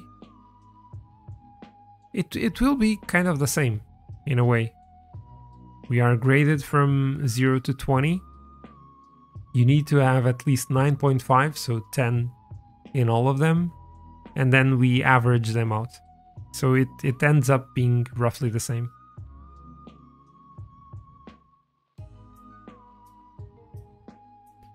Okay, and so we simulated all of this. I was actually going to have a break before riding this one to fill up my water bottle, but I was having a nice chat with you. So I will not... Oh, this can be manually changed. Interesting. How did I never see that?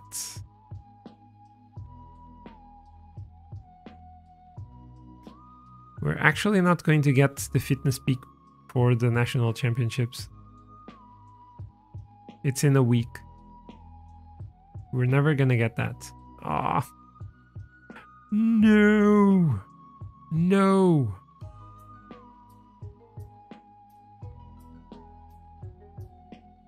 And you know what? I think I may have to... No, there are a few more races here. So I'll keep that break week. Yeah, I'll keep this here. But I was gonna make the break, but I really enjoyed this chat with you while the game was simulating. So, Midden Brabant Poort Omloop. There's a few cobbles, but nothing special.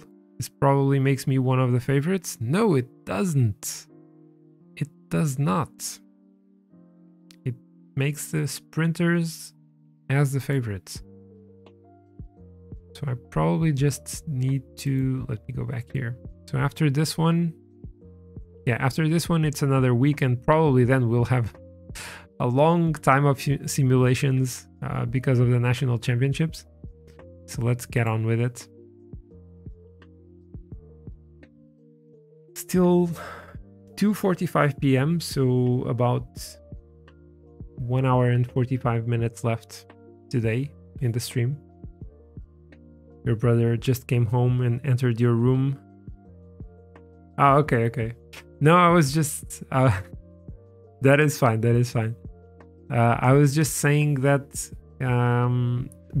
just before you chatted, just before you came in, I was saying that I was going to make a short break to fill up my water bottle and have the game simulating while I did that. But I definitely enjoyed the chat with you much more during the simulation than just having a break, so I will be fine. So what is exactly demanded? I can take advantage of a short climb near the end. Where exactly? Pog, you know, there's a better Pog, you know? There's a better Pog. Where is it? Is this a follower emote? I don't remember. There's a better Pog. And there's another Pog. Look at this Pog. Woo, pogging. Oh, and there's Raikkonen. Kimi Pog. So that's the follower one. I totally forgot which one was the follower Pog. Kimi Pog is just... This is as Pog as you can get.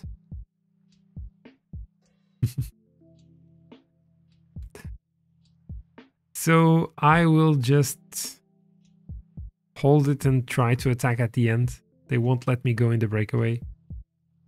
I'm pretty certain.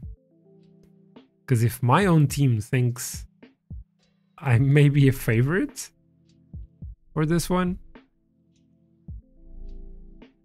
then yeah. So 2-star cobbles, not hurting anything. Though this is still first season. This is still the first season. I have 7 wins so far. A few of them in time trials, as you may expect, and a few others basically by going either going in the breakaway and holding off the peloton, or by attacking in the final kilometers and managing to keep the gap. But it's still season 1. I think from what I planned and the races I can do in a single stream, if I can do the Gran Prémio Torres Vedras today, which is after the national championships, so it's mostly going to depend on how long it takes to simulate the NCs. If I can complete that in the next stream, so next week, I will play Volta a Portugal.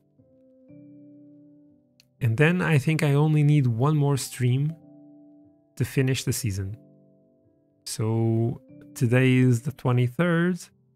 I think by the first week of April, I should be finishing the first season. And then I will move to Conti Pro. I'm trying to go to Bardiani. I could win a TTF prologue already with those stats. That is true. That is true. I mean, I don't have a lot of resistance, but I'm not far from that. I'm not far from that. This is so unbalanced. It's so unbalanced. Like, I have super stats in time trial, but the physical stats are super low and sprint is atrocious. It is atrocious.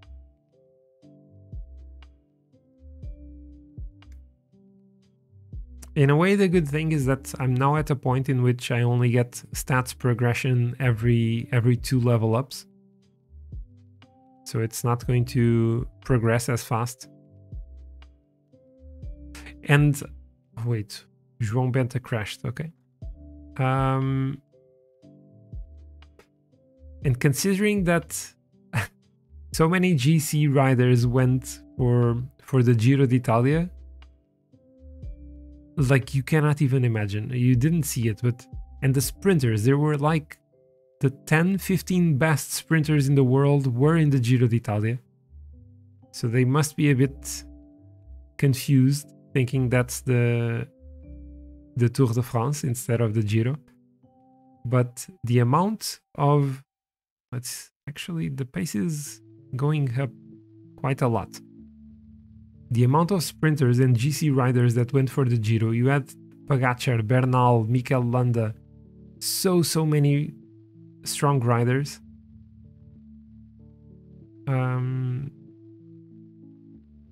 So maybe in the Tour de France there won't be that many, and I could definitely win that.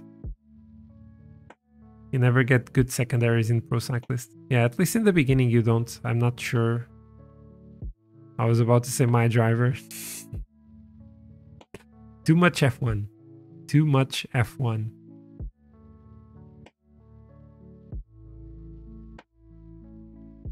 Yeah, I would like to play the racing games I have, apart from a few that I got for free.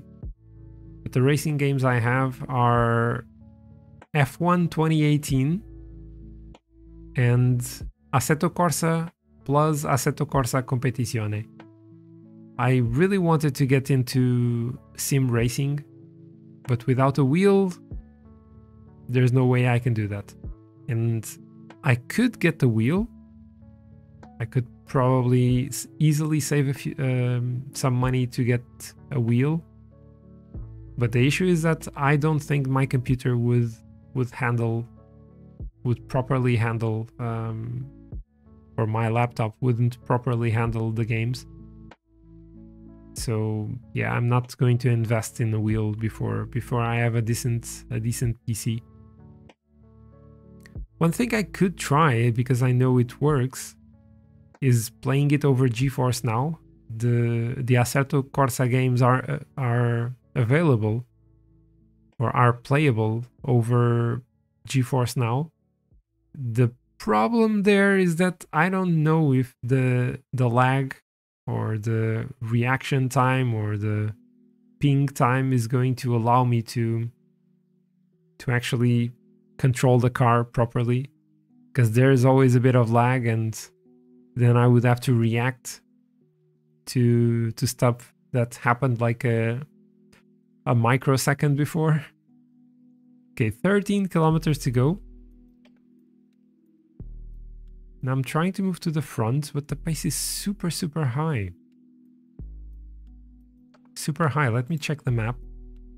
Ooh, there are corners. There are corners just before the finish line. Well, not that close to the finish line, but there are a few corners there. Francisco Campos is on the wheel of Van Schip. So it's the beat cycling train. I want to attack. Let's use the energy gel already. And let's attack with like 6 kilometers to go. Or so. Let's go. Let's launch the attack. Let's do that here. No. Like my acceleration is so bad that I cannot go away. Okay. Yeah, never mind. Let's just pace at 99. Keep the pace high. Francisco Campos is still on the wheel of Van Schip. So because I have the aerodynamic positioning, I can still go at 99. As if I didn't lose. As if I hadn't lose any red. Where is Francisco Campos? Is still around here. So getting close to the end. I'm not going to sprint because, well, I can. Let's sprint, because why not? And the win is going to be for Van Uden. And Francisco Campos is going to be second. Casper Van Uden ahead of Francisco Campos. He was on the wheel of Van Schip, but Van Schip didn't do that well. Oh, we almost managed 8. Tobias Lund Andresen getting 8 instead.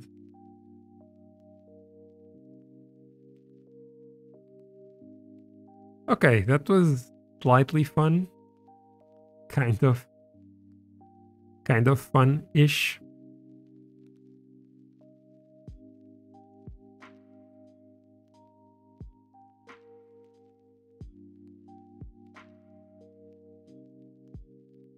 Okay, let's focus back here. Results. We got a top 10 in a race I wasn't really expecting to contend for.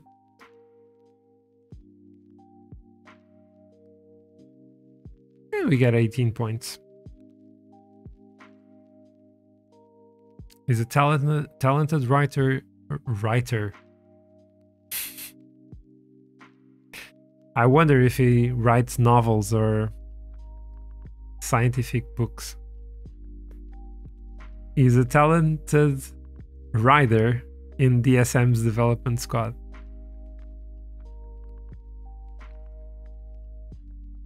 There's so much talent coming from Denmark and Norway that I'm actually surprised that Sweden doesn't also have a good group of really talented riders. Do you think it's gonna change in the near future? Do you see any signs of that in the... If you know something about that, do you see any signs of that in the younger categories? Is it possible that Sweden is also going to have really good riders in the future?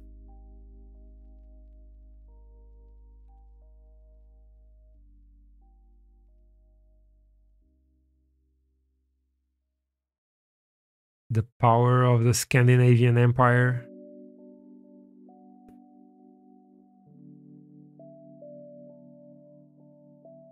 Okay, so national championships time. Well, at least simulation times.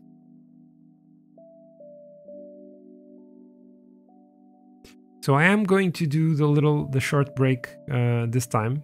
I will come back in just a bit. I'll refill my water bottle. And as I did in some previous streams, I will, right after I start the break, I'll launch a short ad break.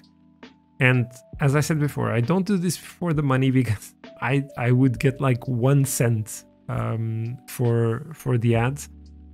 I'm gonna do that because if I run 90 seconds of ads, it gets rid of pre-roll ads for non-subscribers who join the channel for 30 minutes. So for 30 minutes, there are no ads for anyone who joined the channel. So that's the only reason I'm doing it. I promise that I will be really quick. And I mean, there's nothing happening. There are national championships being simulated. And you should also go get some water or some snacks and get yourself comfortable. Go to the bathroom if you need to. And I'll see you in a couple of minutes.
So I am back.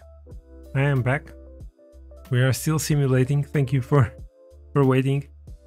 You don't know you have some good young riders, but you think the interest in cycling isn't that big. That's mainly because you have no big teams. You haven't any... Yeah. Having a few good riders definitely encourages the youngest, the young people, the younger generations to try to think about that as an opportunity as a sportsman. I'm also this is the first time I'm eating something while streaming, but I got a yogurt, so this is not going to be awkward at all. I can actually let's this is the first time I'm doing this, so let's not show it to you. I'm going to go away as I eat the yogurt. You have one continental team, and that's it. Yeah, in terms of teams, we also don't have that much. we had W52 going to Pro Conti for a single season, and then they realized that they couldn't really compete there.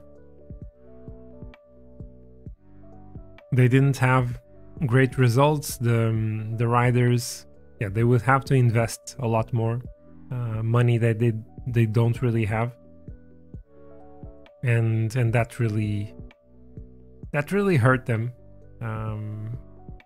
So they went back immediately to Conti. And yeah, I mean, we don't get that many good results outside. But then we do have, like, we had Rui Costa won the World Championship. We had a silver medalist in the Olympic Games in 2004, Sergio Paulin. The Swedish riders have to hunt contracts to even get in the Pro Tour. Yeah. That is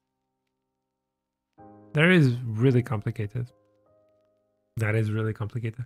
We currently have João Almeida, of course, but I mean, it was outside. It was not coming from a Portuguese team. It was at Hagen's Axen. I don't remember if that's actually the name. Hagens, Bierman, Axen, something like that, in America. And he won Liège-Bastogne-Liège under 23. And that's what made him propel to a higher standard and got the visibility he has now. And that is maybe now pushing other kids to try to pursue a career in cycling. So we are now we have reached the national championships. I'm going to put my camera on. I haven't finished my yogurt yet, but I'm gonna put it on. Lucas Ericsson is a rider in Pro Conti and he has done some very good results. Okay. I do see his name often. I'm not really sure about his results. I'm not really... Yeah, I don't know them that well. But we have reached the ITT National Championships. I should be the favorite. Oh no, I am not the favorite. We have, of course, João Almeida and Nelson Oliveira. Also Rafael Reis. So I'm not sure if I'm going to win this season. It is a season objective. Unfortunately, my fitness is not where I wanted it, and the fitness peak is totally wrong. So I might not win this. Anyway, 32.9 kilometers, basically flat. Além Rio. I have no clue where this is, and it's in my country, but I have no clue where it is. Okay, let's see what I can do. It's not impossible. The Tour of Denmark. Oh, okay. Those are always fun races. Oh, sorry, I just bumped the microphone. It probably made the weird noise. Especially the Tour of Norway, the Arctic Tour of Norway. That's always a fun one. Okay, so we are in the race. I should be one of the last. Yeah. Finish in the top 3. Okay, I think I can do that. I'm going ×8. I hope I don't miss my rider.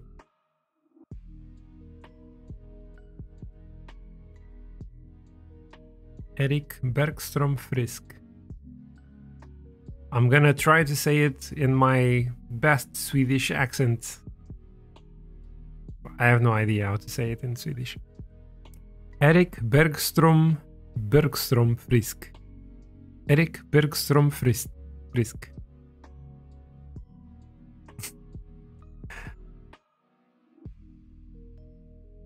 He's riding in Conti. Won a race a few weeks ago. Okay. Lucas Ericsson's little brother.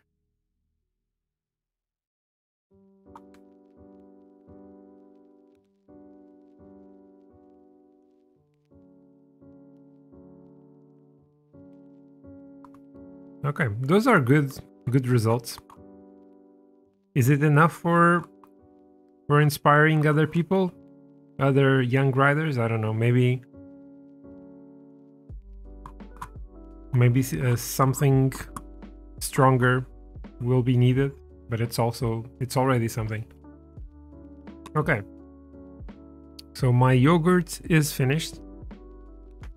Wow, there are 20 Portuguese riders in the top 20. Oh wait, it's the Portuguese National Championships. Okay, the best riders are now approaching.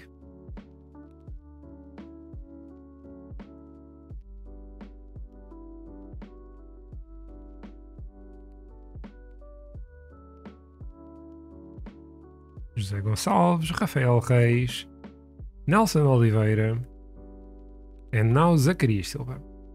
That is me. So 40 kilometers. I can just basically go at the same speed all the time. Wait, is this a circuit?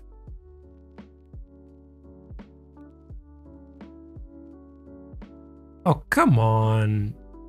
This is a circuit? What the heck?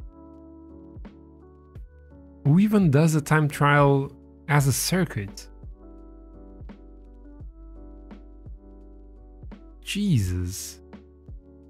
Jesus, and there are like 1, 2, 3 laps? 3 laps of the same circuit? Okay, why not? Right, so I'm going to start at around 80 and see how this goes. But I can go basically at the same speed throughout the entire time trial. And 80 might be too much. Yeah, 80 is too much, so I need to drop this a bit. Let's put it on 77.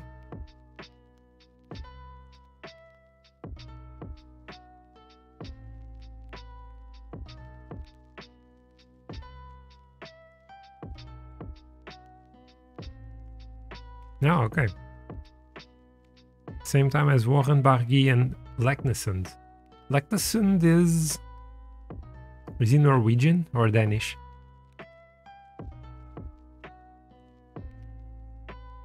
I think Leknesund is Danish. Is he? Is Norwegian. Okay. It's all the same. I did not say that. I did not say that. Okay, let's push a bit up to 92, spend a bit of that red. Actually, no, that looked like a downhill. Is this a downhill? There's a bit of a downhill now. Down to 77 again. So I can do these little pushes, like a bit up to 95 again, just for a short period. And back to 77 or 76 now. I'm not doing too well. I'm 19th in the first checkpoint. How the heck am I 19th? João Almeida is first and Nelson Oliveira is second, and I'm 19th. Really? What am I doing wrong? What the heck am I doing wrong?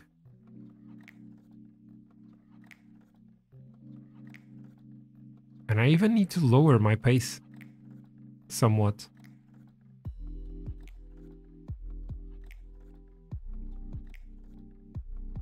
Like, I know that the AI...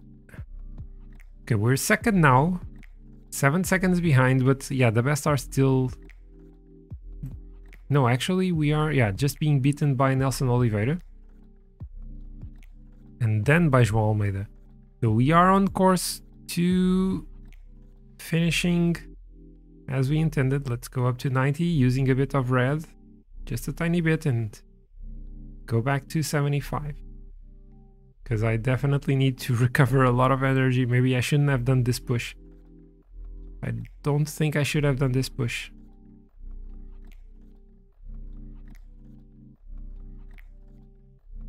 Are we gonna have a tiny bit of downhill there? Ooh, this is gonna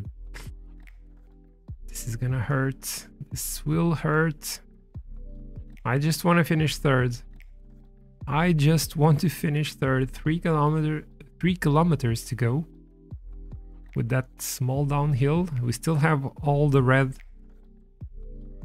to use. Final kilometer, let's push 99.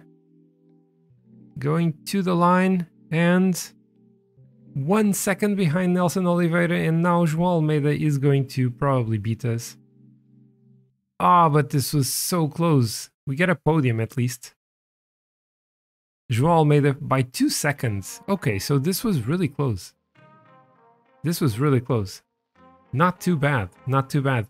Tim Soski! Hello, man! Hello! How are you doing?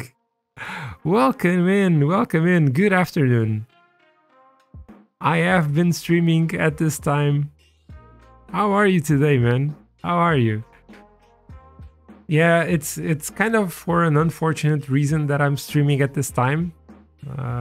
Kind of job related, but it's good to stream at this time. It's good to stream at this time.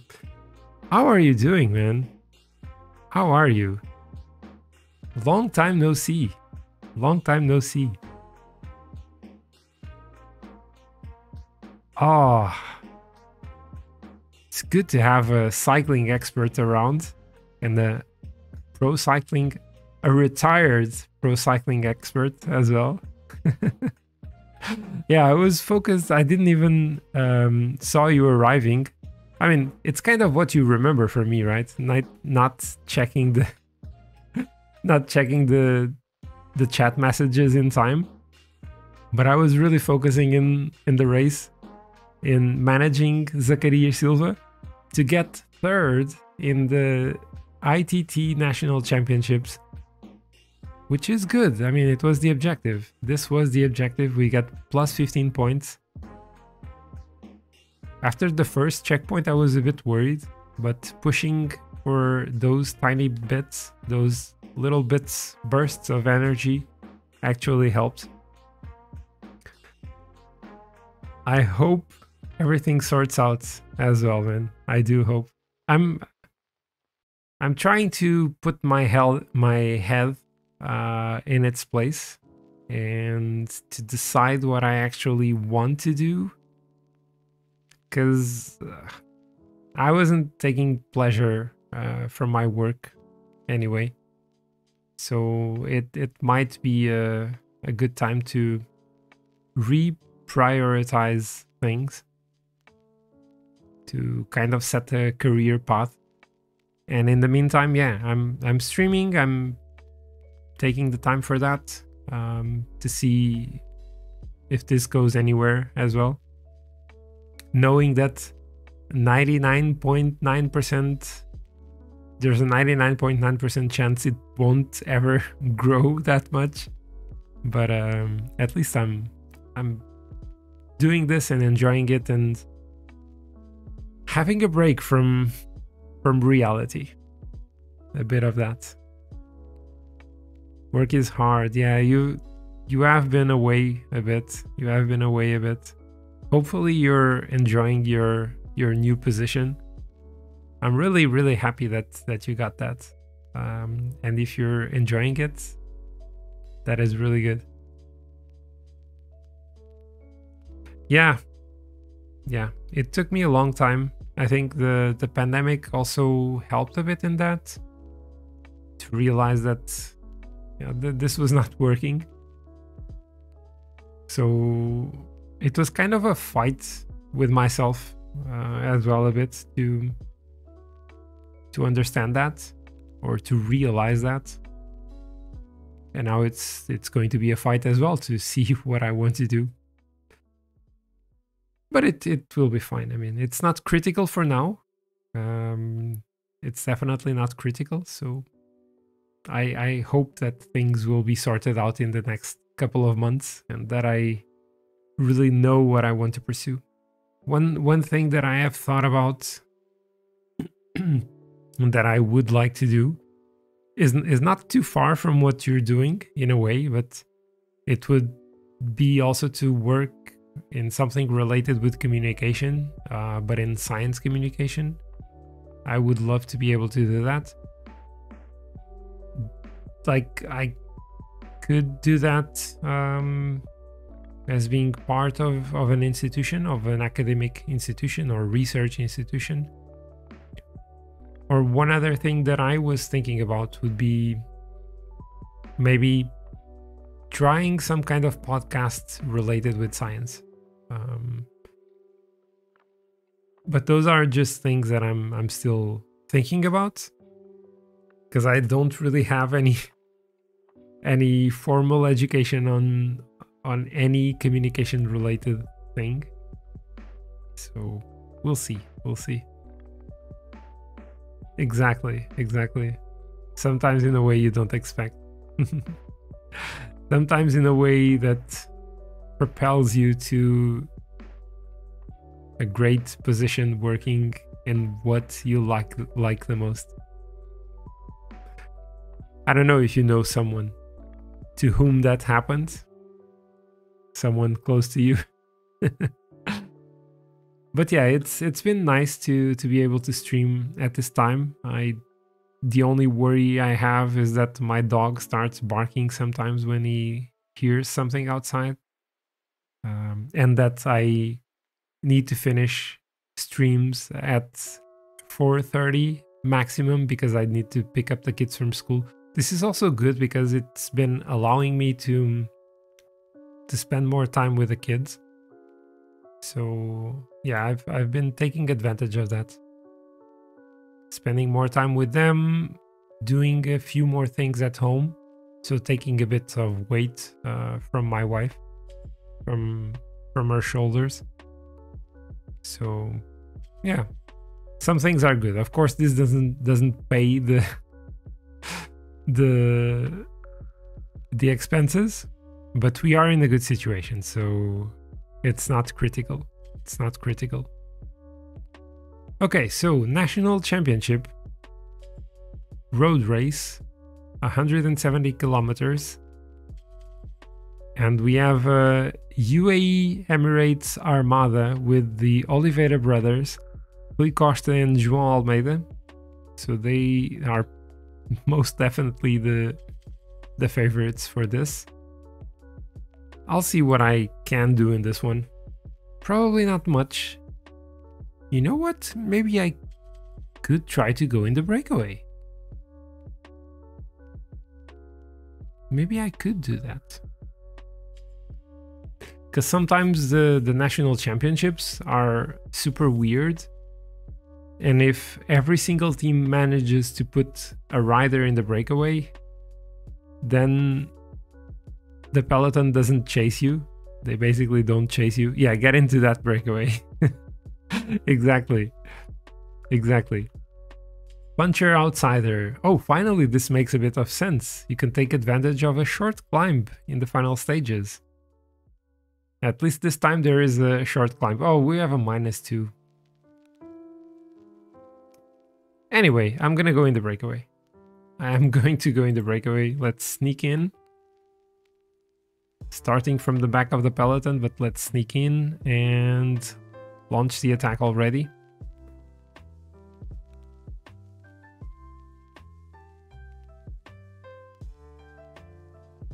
And let's see how this goes. I think the peloton didn't immediately react to my attack, so I guess they don't mind if I get into the break.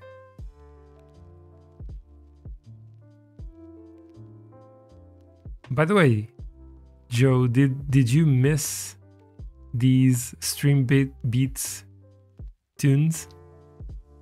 Because you were also a fan of them. Okay, we got caught, but I'm attacking again. Let's see who else joins us. Oh, it's the peloton chasing now. Oh no, they don't let me go. They are not letting me go. Let's try to follow. No, they're chasing now. They don't want me in the breakaway. Or do they? No, they don't. They don't! I'm gonna keep trying. Because I have basically zero chance of winning this in a different way. Especially because I already spent so much energy. So let's go again. With Daniel Mestre. No, Ricardo Mestre. No, they're chasing.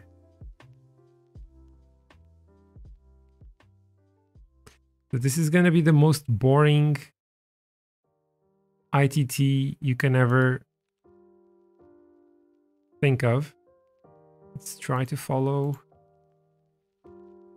No, they don't let me go. And I'm almost out of energy. Okay. So let's just conserve. I cannot go in the breakaway. Yeah, they are not chasing now. It was because of me. God damn it. God damn it. You know them all by heart.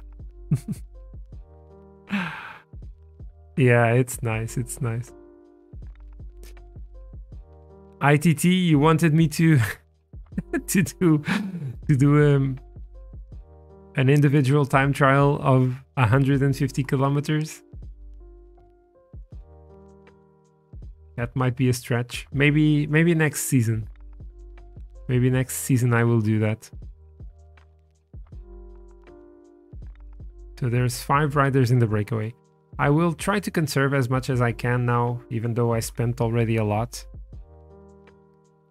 And then maybe try a late attack as I have done earlier, but yeah, how can I even think about dropping João Almeida or Rui Costa in those climbs? There's no chance of that. Absolutely not.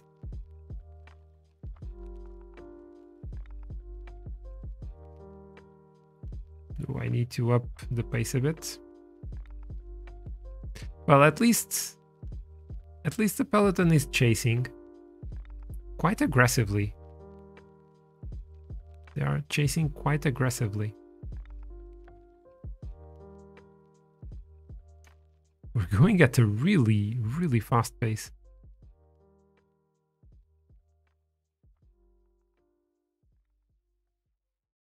Where is this race taking place? I cannot see it. Well, in Portugal. It is taking place in Portugal.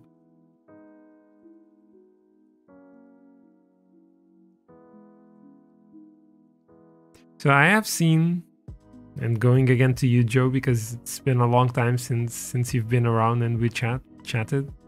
I have seen that you have played some Pro Cycling Manager. There's absolutely zero chance of us seeing you returning to YouTube, right? At least in the short term. No, this is still the first season. This is still season 1.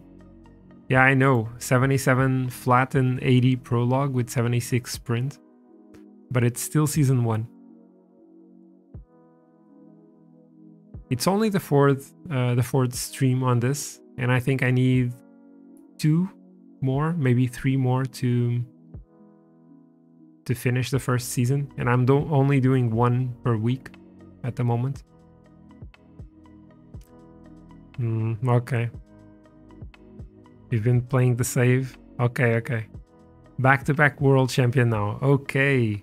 Both specialities, both events, or just road race? You can't continue no X. Well, you can record it for yourself, to yourself. Here's an idea that would definitely go against whatever you may have signed in your contract. There's just good advice coming from me. Just good advice. Everything, you can trust everything. You could record them. You could put them on YouTube and just share the link with some people. No, I know you cannot do that. Your TT is 65. Okay, you were a puncher Northern Classics, was that it? I'm doing a Time-trialist Northern Classics. So the laugh is on my sprint. I have 56 sprint. Puncher Northern Classics. Okay, okay. Right, so even though I attacked at the beginning, I'm still the best rider energy-wise in my team. Considering I'm on a -2. Oh, and there goes the team attack. There goes the team attack by UAE. And I'm behind. Can we get back to them? Can we get back to them? Pretty please. Can we? Can we? Can you bridge that gap? W52, come on. You only race well in Porto, in Volta Portugal. Okay, we got back to the peloton, but we have Rui Costa and João Almeida. Oh, they're working for one of the Oliveira brothers, I think. It's Rui Costa, João Almeida, and then Rui Oliveira. Wow. Wow. I was not expecting that. Okay, so we're going to have the final climb. Let's go here on the wheel of Rafael Reis. Oh! Oh! Wait, wait, wait, wait. Are we? Are we? Come on. Come on, we can do this, guys. We can do this. It's not gonna work. Yeah, João Almeida is pacing really hard. 14 kilometers to go. And the climb is about to come. Yeah, they bridged the gap. They bridged the gap. So let's maybe try and attack over the hill. Let's go for it. Let's try to punch it with my tremendous acceleration. And let's use the aerodynamic positioning now. I don't have the energy for this. So it's 4 riders. Zacarias with Rafael Reis, Nelson Oliveira, and Luís Fernandes? I don't know who he is. I do not know who he is. Come on, guys, work with me, work with me. They are not working. We can win this, guys. 7K? Oh, this is so stupid. They are not doing anything. They are barely doing anything, and we got caught. We got caught. Are we going to manage to get away? We are not. We are not. Okay, so we're basically just leading this. Okay, let's go on the wheel of Rafael Reis. Oh, they're attacking now again. Are you pacing this time? Are you now going to pace? It's José Gonçalves, Nelson Oliveira. Oh, they quit. They're going to allow them to win. I cannot freaking believe this. Oh, this game is so stupid. This game is so stupid. And José Gonçalves wins the national championships ahead of Nelson Oliveira and César Fonte. I'm so pissed off at UAE. They chased me ferociously. And then they allowed those 3 riders to escape. Nice, nice. Really, really cool. Really cool. It is life. It is life. Maybe if I haven't tried to go into breakaway so often, I could still have the energy for this at the end. I didn't even see where I finished. I finished in 19th. Okay. And Francisco Campos was 5th. It's good for the team. Good for the team. Take that, UAE. Take that. Oh, you actually... They wanted me to be in the breakaway. I missed this. And the breakaway as well. I also missed it. Yeah, typical PCM. Typical PCM. Really messing up with us. Like this game, it is as frustrating as fascinating. Sometimes it's so enjoyable, but some others it's just a pain in the butt. In a way, it's a bit like Football Manager. Sometimes it's also super enjoyable, but really frustrating sometimes. Like when for some reason you just cannot win any match, and you didn't really change anything. Maybe that's the point, that you need to keep changing things. I have kind of noticed that sometimes you need a few tweaks. You got ads? Like, you got ads now? What? Are you listening to me now, Theo? Are you listening? You're listening to me now. Did you reload your stream? Because when was the break? So the break was...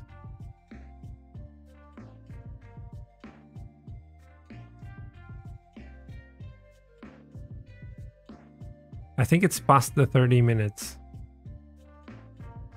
But did you reload the stream? I would definitely want to know that. Because this shouldn't happen. Let me see something.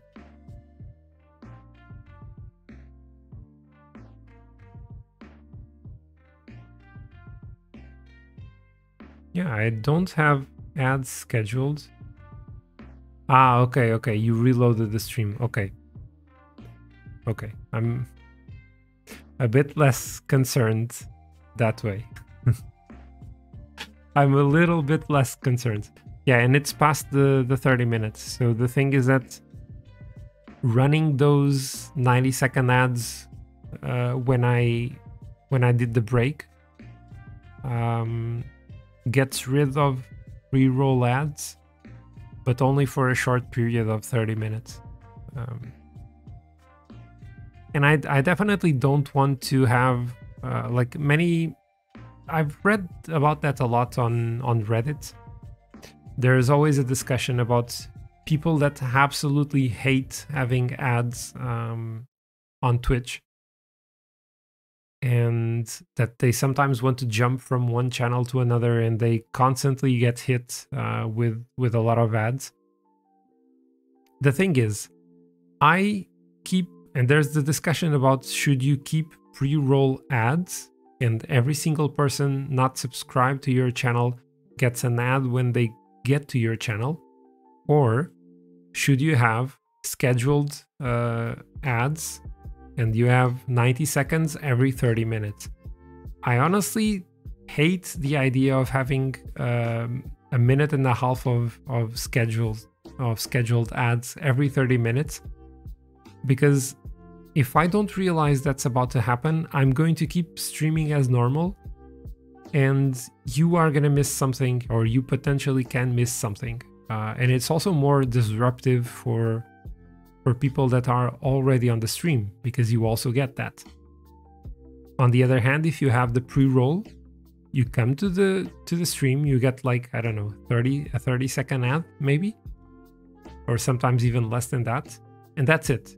If you don't reload the stream again, you don't get any more ads throughout as many hours as you are there, unless, like I did a few minutes ago, the streamer manually puts an ad. So that's the only way you can have streams. You can have ads. And I prefer keeping the pre-rolls on, because I honestly would prefer missing a potential new viewer than annoying my regular viewers too much. So that's a personal option. And the only situation where I run ads is when I have a small break to get water, or for the first time ever in this channel, a yogurt to eat something while streaming.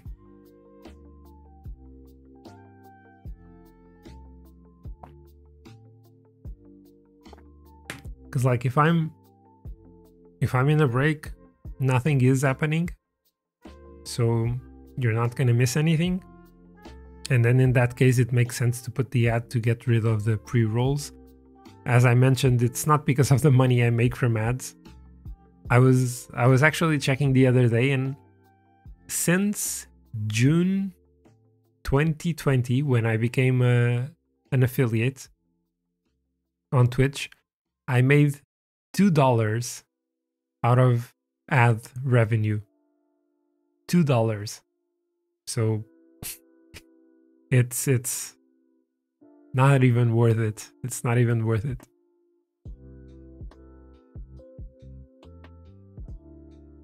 I imagine it might be a bit better. It might be worth it for larger streamers. Because I think that if you have like 1,000 people viewing your ad, you get $3, which honestly, again, it's not that much. So imagine if you have 1,000 followers or 1,000 concurrent viewers, and you run a 30-second ad. I think it's per 30 seconds. Maybe it's not even that.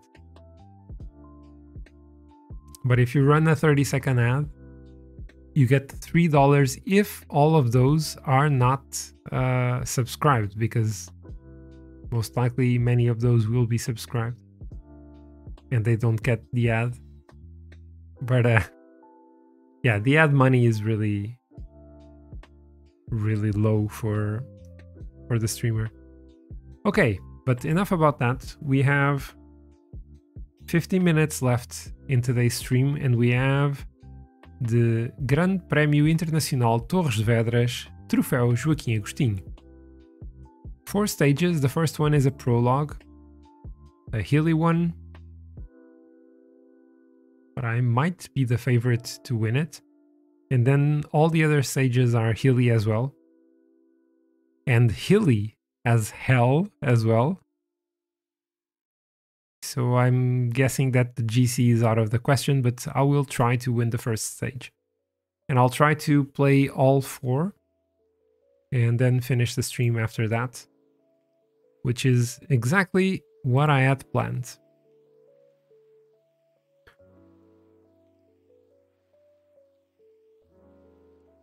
Stage 1 in Tursifal. So this is all in the region that we call the West region in Portugal, around Leiria and well, it's not that close to Leiria. It's a bit further down south, but it is not too far from Leiria, and it's a very windy place. I don't have family there, direct family, but my wife does have some family there, so we go there sometimes. It's a nice place. It's a nice region. Cold, really cold. I would say not as cold as Sweden or the UK, but it is really cold. Okay, so wow, they want me to finish in the top 30 of the stage. I wonder if I can do that. I wonder if I can do that in a time trial. Are they really saying that? Top 30? Sure, there's... It's a bit hilly, but come on. I was third in the national championship.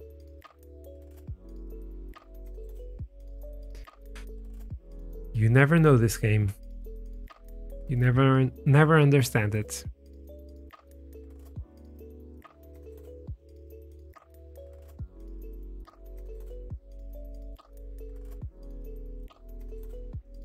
So who does the game... Oh, we have Rafael Reis. He probably is the favorite because he can climb and he's really good at time trials. In the last edition, in last year's edition of Volta Portugal, I think he won 4 stages. 2 of them were time trials and he won 2 others. And he can also climb quite nicely. You gotta run now. Have a great remainder of the day. It was great to have you around, man. It was super good to have you around. Have a great rest of your day as well. I hope you had a good time in this few minutes, and that eventually you can come back for another day. I will probably be streaming Pro Cycling Manager on Thursdays. I had to make it different this week, so I moved it today. I will not stream tomorrow, and on Friday I'll be back with Motorsport Manager. But yeah, I will be keeping the streams at around this time, and hopefully you can pop in every now and then. Have a great day, man. Stay safe and see you around.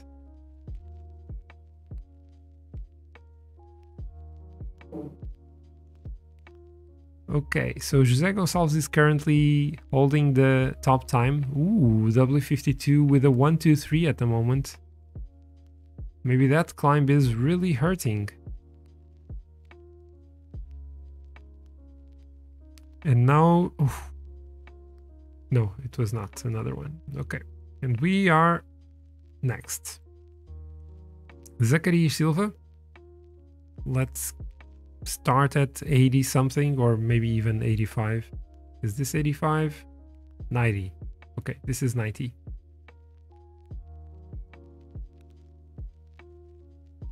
Okay, let's drop it a bit.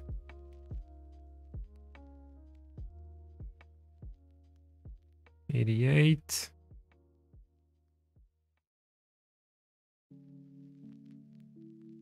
Come on, I just need to manage my reds. Down to 85, 86, and 90, 99. Maybe finishing a bit too early. Wow, that actually hurt. That actually hurt. I only got 10th. I only got 10th in this one. So the climb was tougher than I anticipated. It impacted this quite a lot more. Meh. Catch you later, Tim Sosky. Catch you later.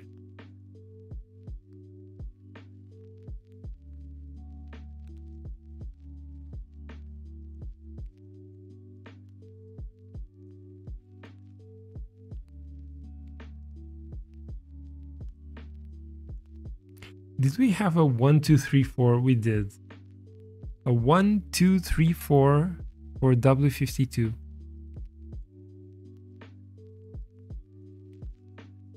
Unbelievable. Unfreaking believable. Okay. Well, we got a top 10. We were expected to finish in the top 30, so that's exceptional. We're getting close from level 7.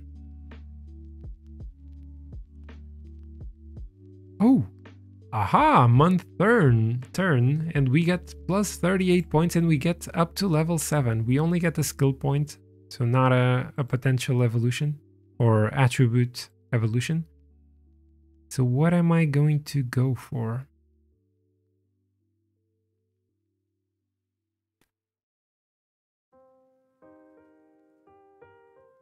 I could go for the stealth.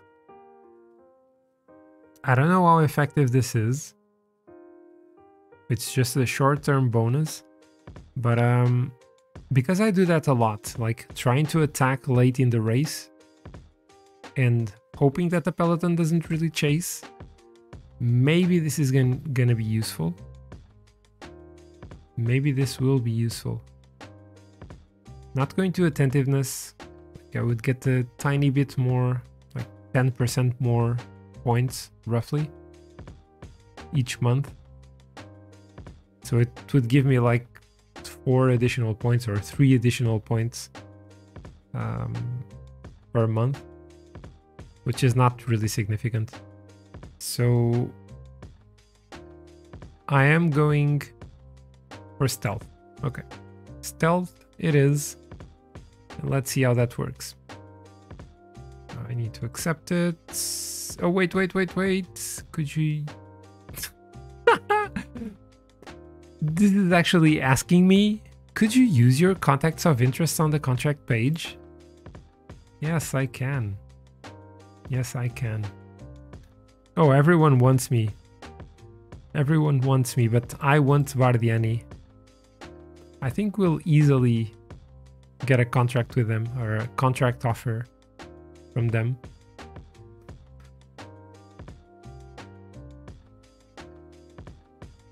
Okay, now I have to accept it. Not changing the calendar, that is all set up. 40 minutes, Mario. You have 40 minutes for 3 stages.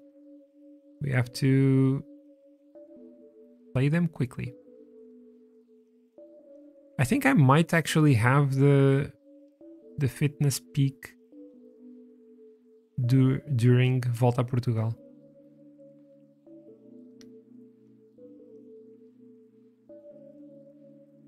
Hopefully. Yeah, I think I will. I just hope it's not too early. Oh no, it's going to come before I even start the race. It's not terrible because there's a prologue in stage 1. But it would be nice to have the fitness peak for longer. Ideally during the entire race, but yeah, we know that is not going to happen. Because I'm missing about 30-ish points, and there's 34 days left. So I might even be approaching the end of the fitness peak by the start of the race. Wait. So I'm in the service of my teammates, work at the head of the group. Sure, I'll do that. I will do that. So I can surprise my opponents now.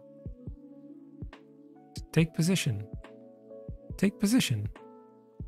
Will you take position? Can I have to sneak you? Okay. Sneaking to the front.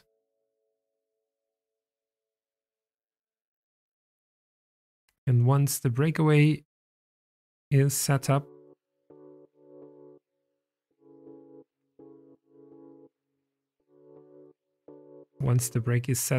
I will be working at the front. I think I can do that now. Yeah. Let's move to the front. Actually, W52 is setting the pace. Okay, let's wait for the climb and then move to the front. I mean, they are actually doing what you expect from the team leading the race, that they control the pace. But I want to be the one working. How many kilometers do I need? 25, so that's going to be easy peasy. Moving to the front. Yes. Can I? Okay, I can. Let's keep it at 60 then. It's curious that José Gonçalves, who is second in the GC, is the one right after me.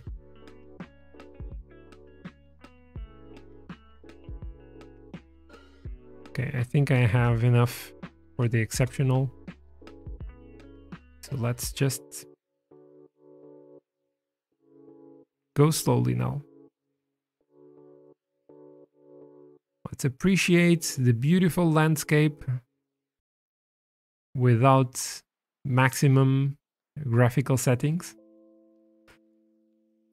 Speaking about graphical settings, so last week I was super pleased when, after the races I did in Motorsport Manager while streaming, I tested playing Stellaris over GeForce Now and streaming at the same time.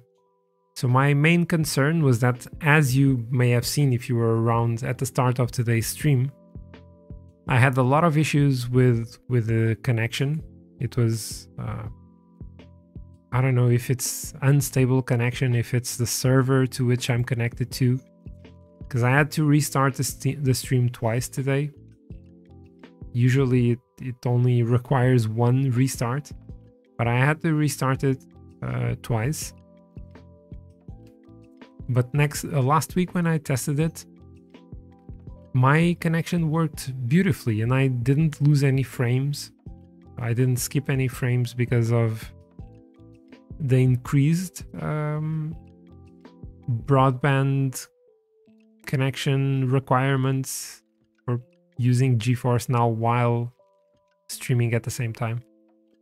So I think that really opens up the possibility of playing other games on stream. And I am currently considering to finish, I would say finish, because I'm close to finishing the first game. I haven't played it in a long time, but I'm close to finishing the first of the games from the recent Tomb Raider trilogy. I think I'm close from finishing the first one, and then I could play the second and third. So Rise of the Tomb Raider and Shadow of the Tomb Raider, games that I could definitely not play in my computer and stream at the same time. To start, because I don't have enough available space in my laptop to even install those games, and then they would put a massive load on my laptop. But I already quickly launched the games the other day, and they work beautifully over GeForce Now. So yeah, I can see myself streaming other things, and maybe a bit more of these adventure first-person shooter type of games, or third-person shooter in the case of Tomb Raider.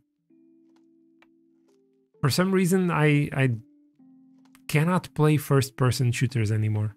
I used to do that when I was younger, but now I prefer seeing the full character I'm playing as.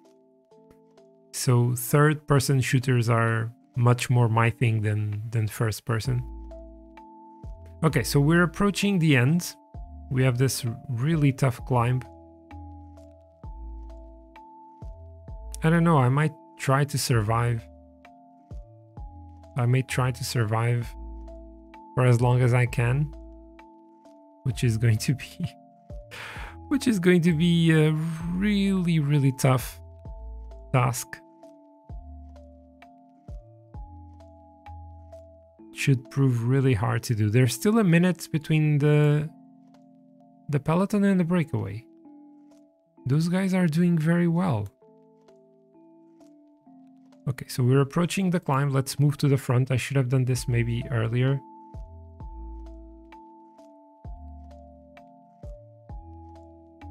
Okay, we are right at the front. Conte here. I need to increase the effort already. Energy gel going at 90. Aerodynamic positioning, because why not? Even the sneaking.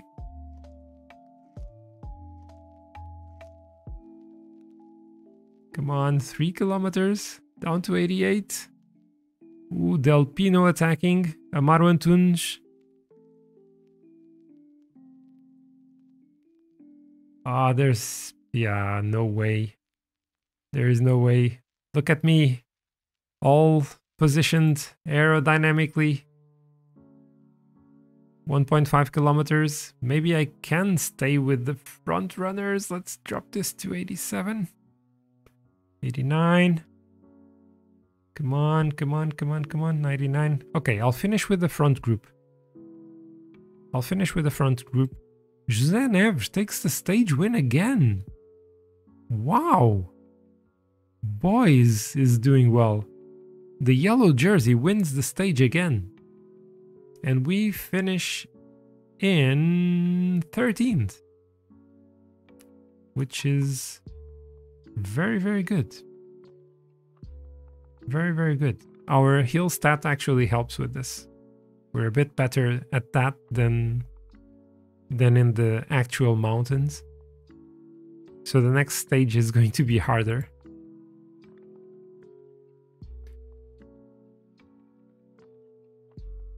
José Neves, 2 out of 2. Solidifying his lead in the GC. Now 12 seconds ahead of his teammate Amaro Antunes. Imagine that W52 does not win this race. Can that be possible? Oh, I'm the best young rider. Cool.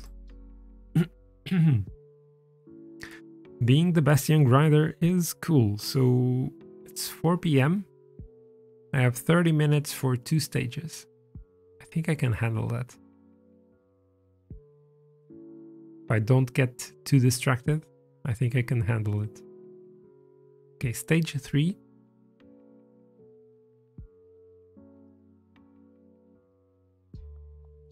Let's get on with it. This race is actually a sponsor objective. Do you want a top 5? Okay.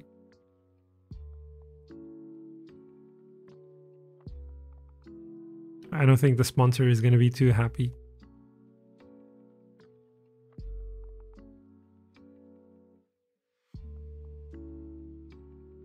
China Glory with Willie Smith. Not Smith. Willie Smith, the YouTuber.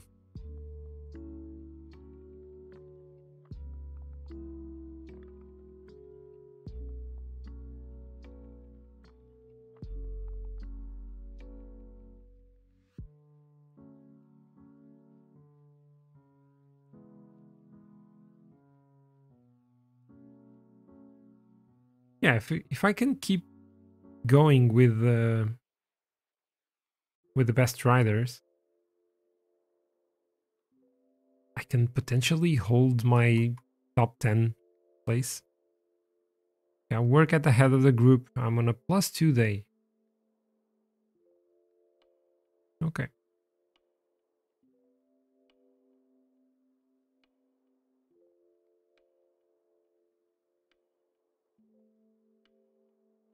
Yeah, I can work already. Let's go at 55. Okay, the others are now facing.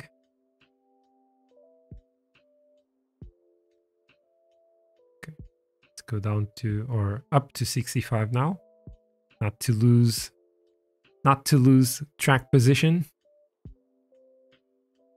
Oh wait, wrong game.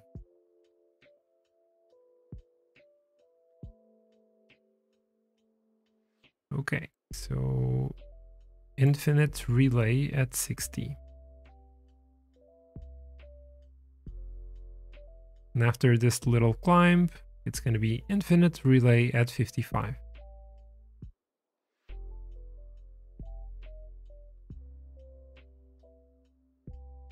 Ah, they're chasing that other guy. Please, no, nobody else. Can nobody else go in the breakaway? I would appreciate that. Because I have a job to do.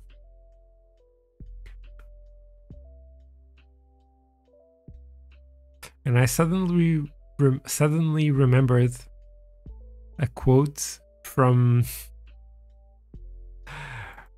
a Sylvester Stallone movie, and also Wesley Snipes, Demolition Man, when someone says, "Don't you have a job to do? Don't you have someone to kill?"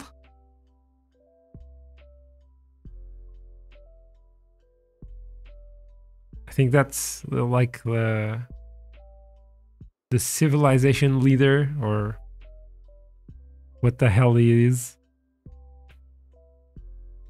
towards Wesley Snipes, saying that he has someone to kill. Okay, 36 kilometers. We can relax now. Barely spending any energy.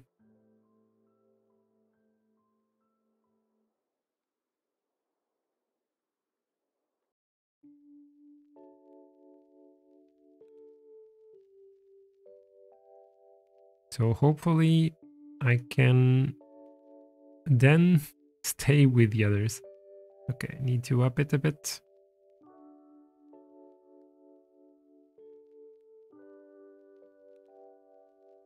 Just need to manage my energy right. I mean, it's a management game, right? So that's what I need to do. Manage the energy.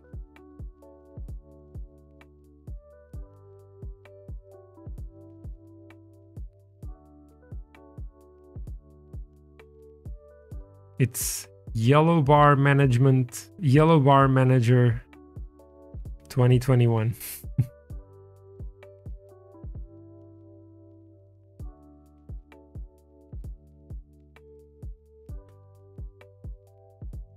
For some other Pro Cycling Manager players, it's Give Water to Your Riders Manager 2021. Because for some YouTubers, you may think it's Benji Nassen.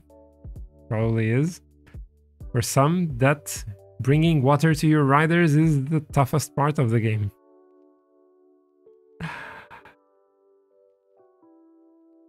So the meme says. Oh man, this is not going well.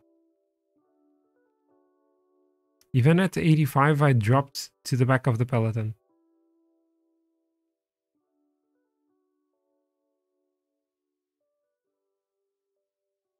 So that is a really tough climb. Is this? Yeah, it's the same. We're gonna have the same climb 3 times. Oops, oops, oops. Let's move to the front.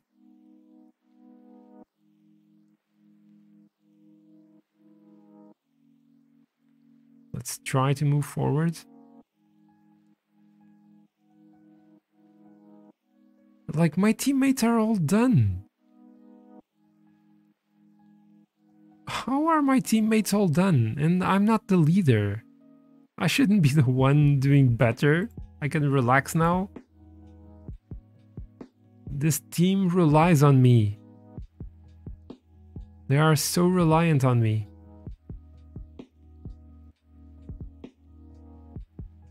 Okay, we have another mountain pass.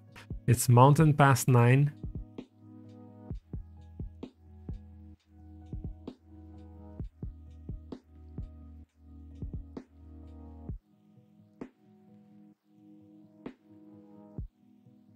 Jeez, W52 sets up a super fast tempo in these ones.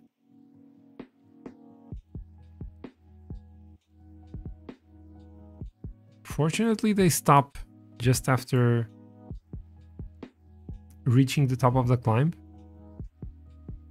We can breathe for a little bit before the next mountain pass. The next climb on Mountain Pass 10. That famous historical mountain in the west region of Portugal. Okay, then let's go at 85 from the beginning.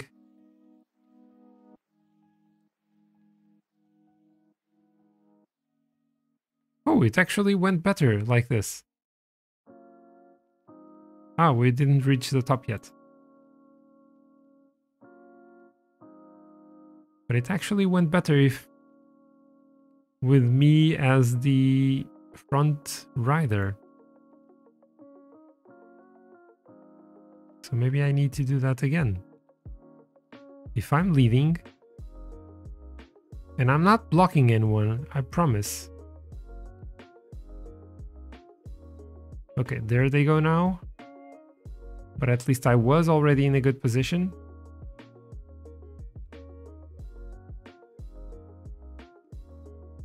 Okay, they're stopping.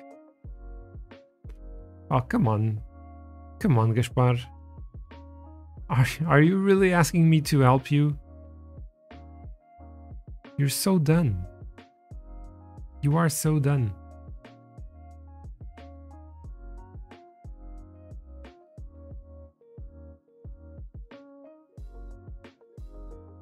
Okay, another climb.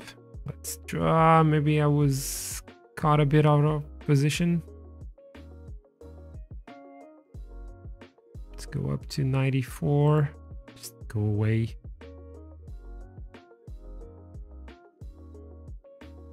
Okay.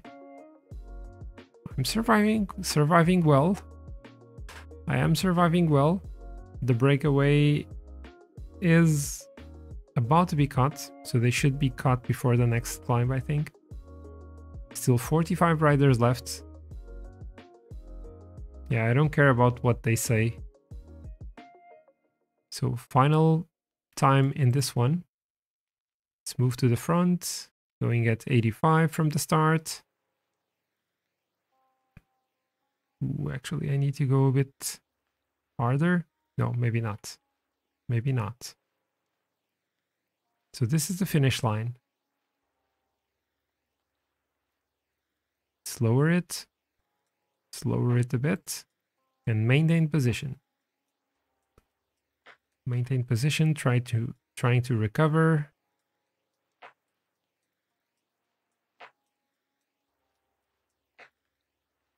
Okay, up to 85 again. Are those guys attacking? Oh, those are the favorites. Vicente Garcia de Mateos and Johnny Brandão were at the front. But I am controlling them. I'm controlling everything except my yellow. Except my yellow. I desperately need to recover.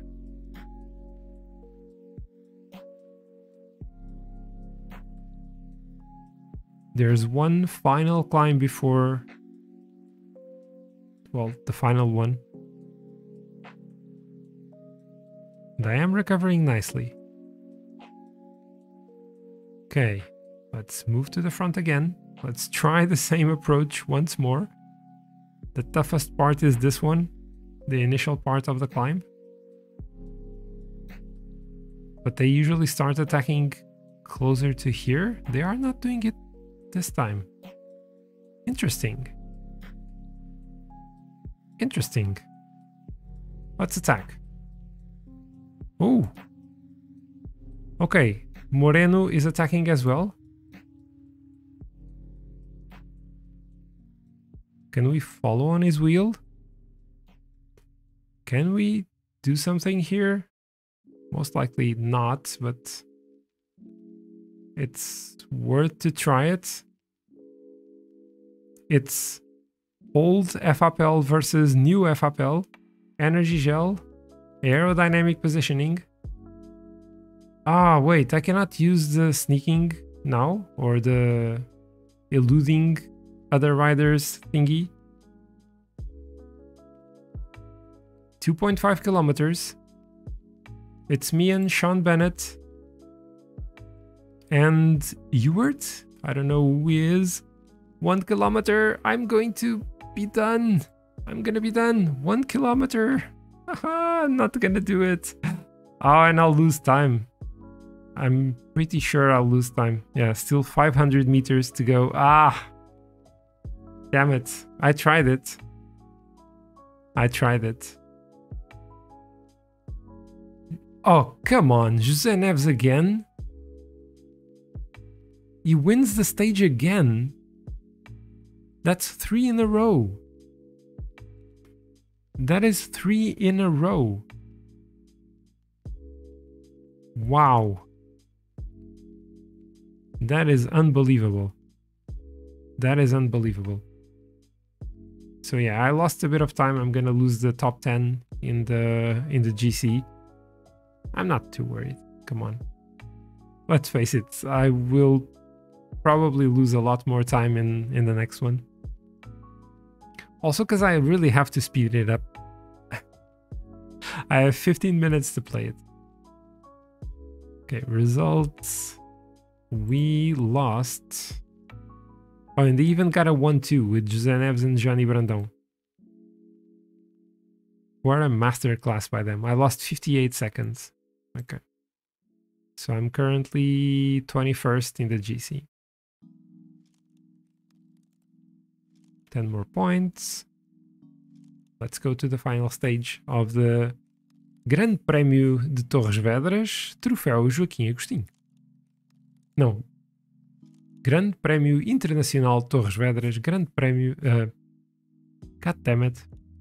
Grande Prémio Internacional de Torres Vedras, Troféu Joaquim Agostinho. Now that's it. Easy to remember.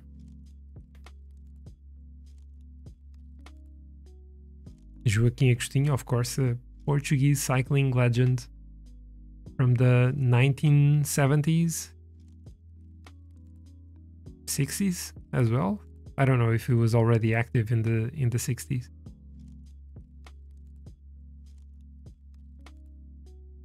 Okay, so let's go for it.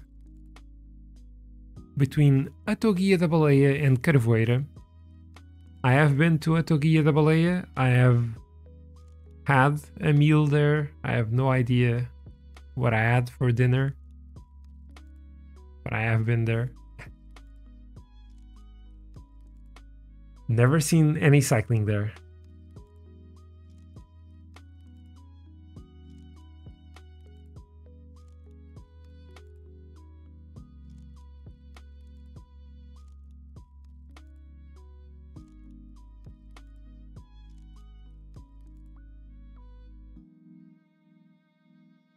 Yeah, those final climbs are too much for me.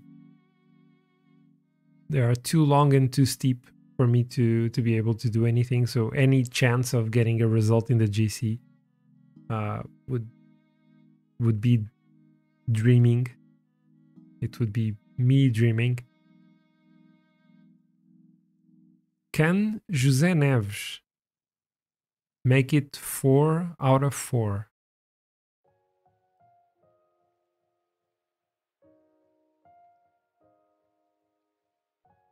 That would be something else.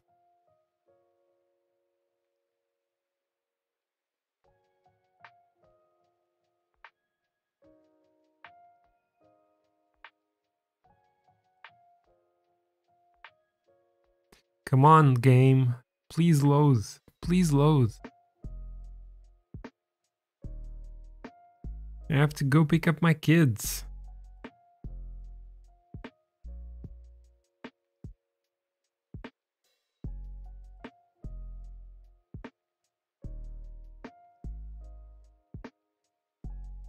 Because they cannot come back home by themselves.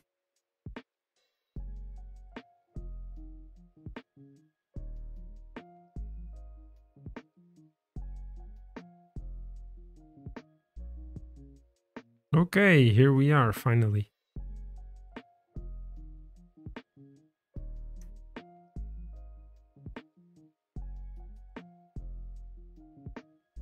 Okay, so I need to work again. I'm on a +1. I think I'm just gonna do that. I think I will just do that. Because, yeah, let's face it. I cannot win this. Not a chance. Not a chance.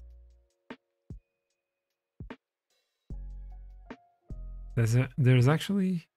No, one of my teammates was trying to go in the breakaway. Gaspar Gonçalves is trying to go in the breakaway.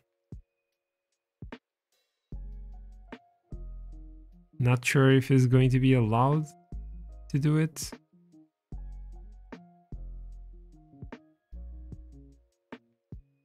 And then the weird thing is that even if he goes in the breakaway, I will have to... Now it's João Benta. I will have to work anyway. At the front.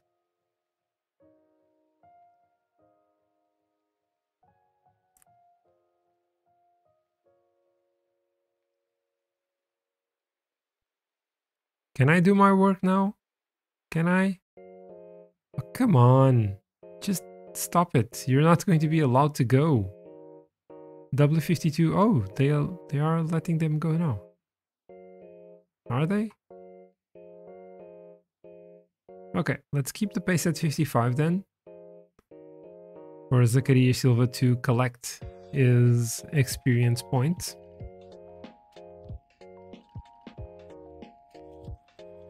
So I mean, yeah, we're chasing one of our teammates,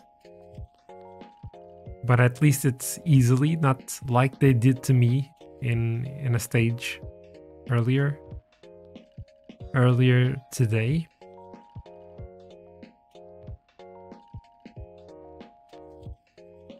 Like I attacked in the final kilometers and they aggressively chased me. Best teammates ever.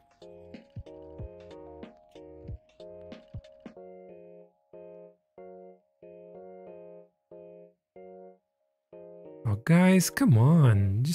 I want to be the one working. You don't have to. You do not have to. I have to go up to 70? Ooh, that's tough. This is proving to be really tough. Oh, they're not bringing water to me. Okay, Francisco Guerreiro is going to do that now.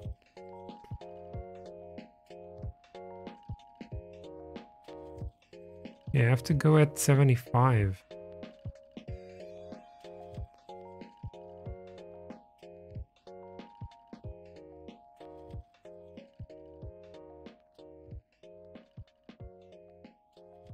Did I complete this already? I did, so let's do just a few more kilometers.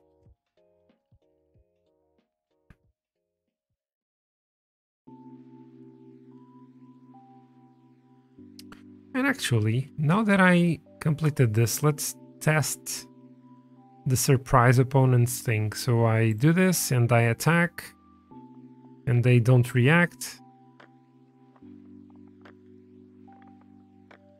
Maybe they wouldn't react anyway. Let's go at... Actually, I think I need to go at 75. If I want to join Gaspar Gonçalves at the front. No, I'm good. I'm just gonna die before getting there. I got a minute over the peloton, but not really decreasing the gap towards the breakaway.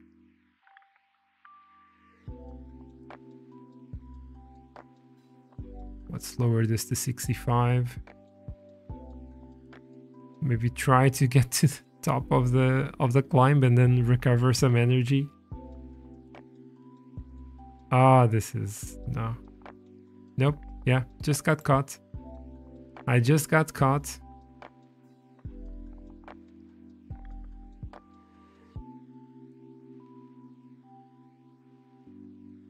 It's really tough to actually leave the peloton and join the breakaway. It's really tough to do that. As a general rule, and especially with a weak rider in a mountainous terrain.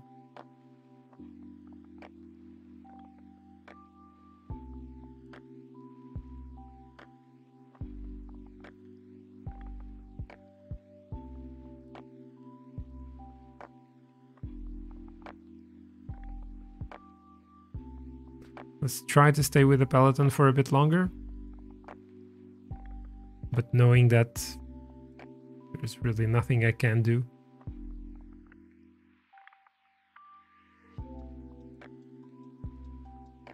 Let's protect João Benta. Yeah, why not?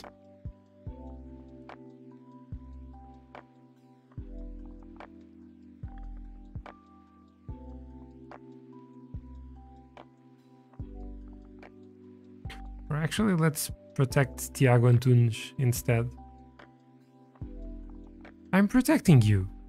Why are you telling me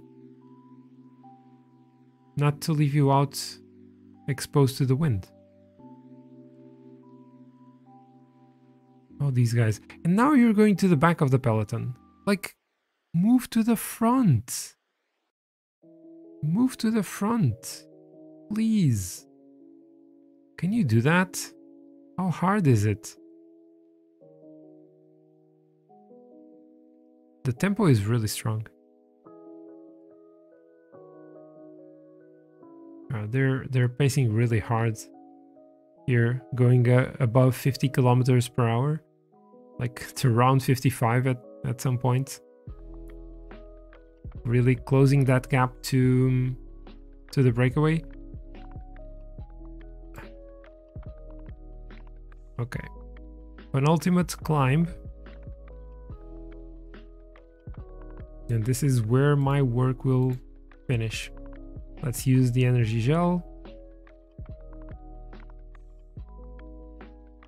Because I'm pretty sure it's going to be needed now.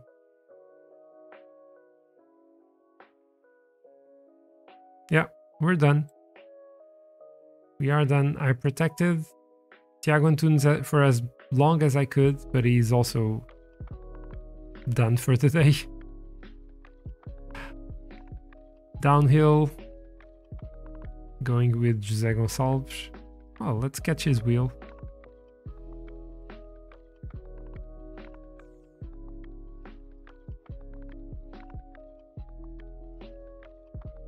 Because why not? So final 4 kilometers. Let's have a look at the front. And Johnny Brandão trying to go for the win, I think. Yeah, José Neves is coming just behind with José Gonçalves as well. And Frederico Figueiredo in that group as well. But Johnny Brandão is trying to go. Oh no, but José Neves just caught him. José Neves just caught him. 2.5 kilometers to go. It's 2 W52 riders at the front, dropping Frederico Figueiredo. Is José Neves going to win another one and make it 4 wins out of 4? He's sprinting for it. He's gonna take it. I cannot believe this.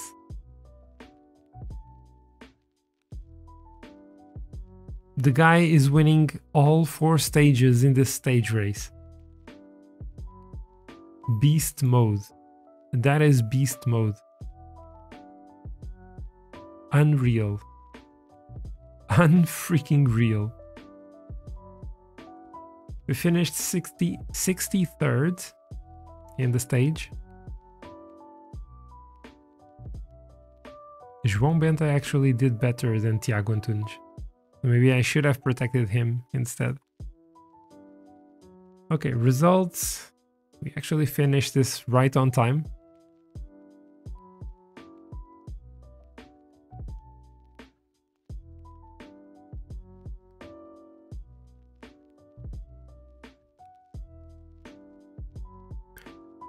Exceptional work, plus 10 points. We are at level 7. We have 7 victories and progressing quite well. We are also on month 7 in the year 2022.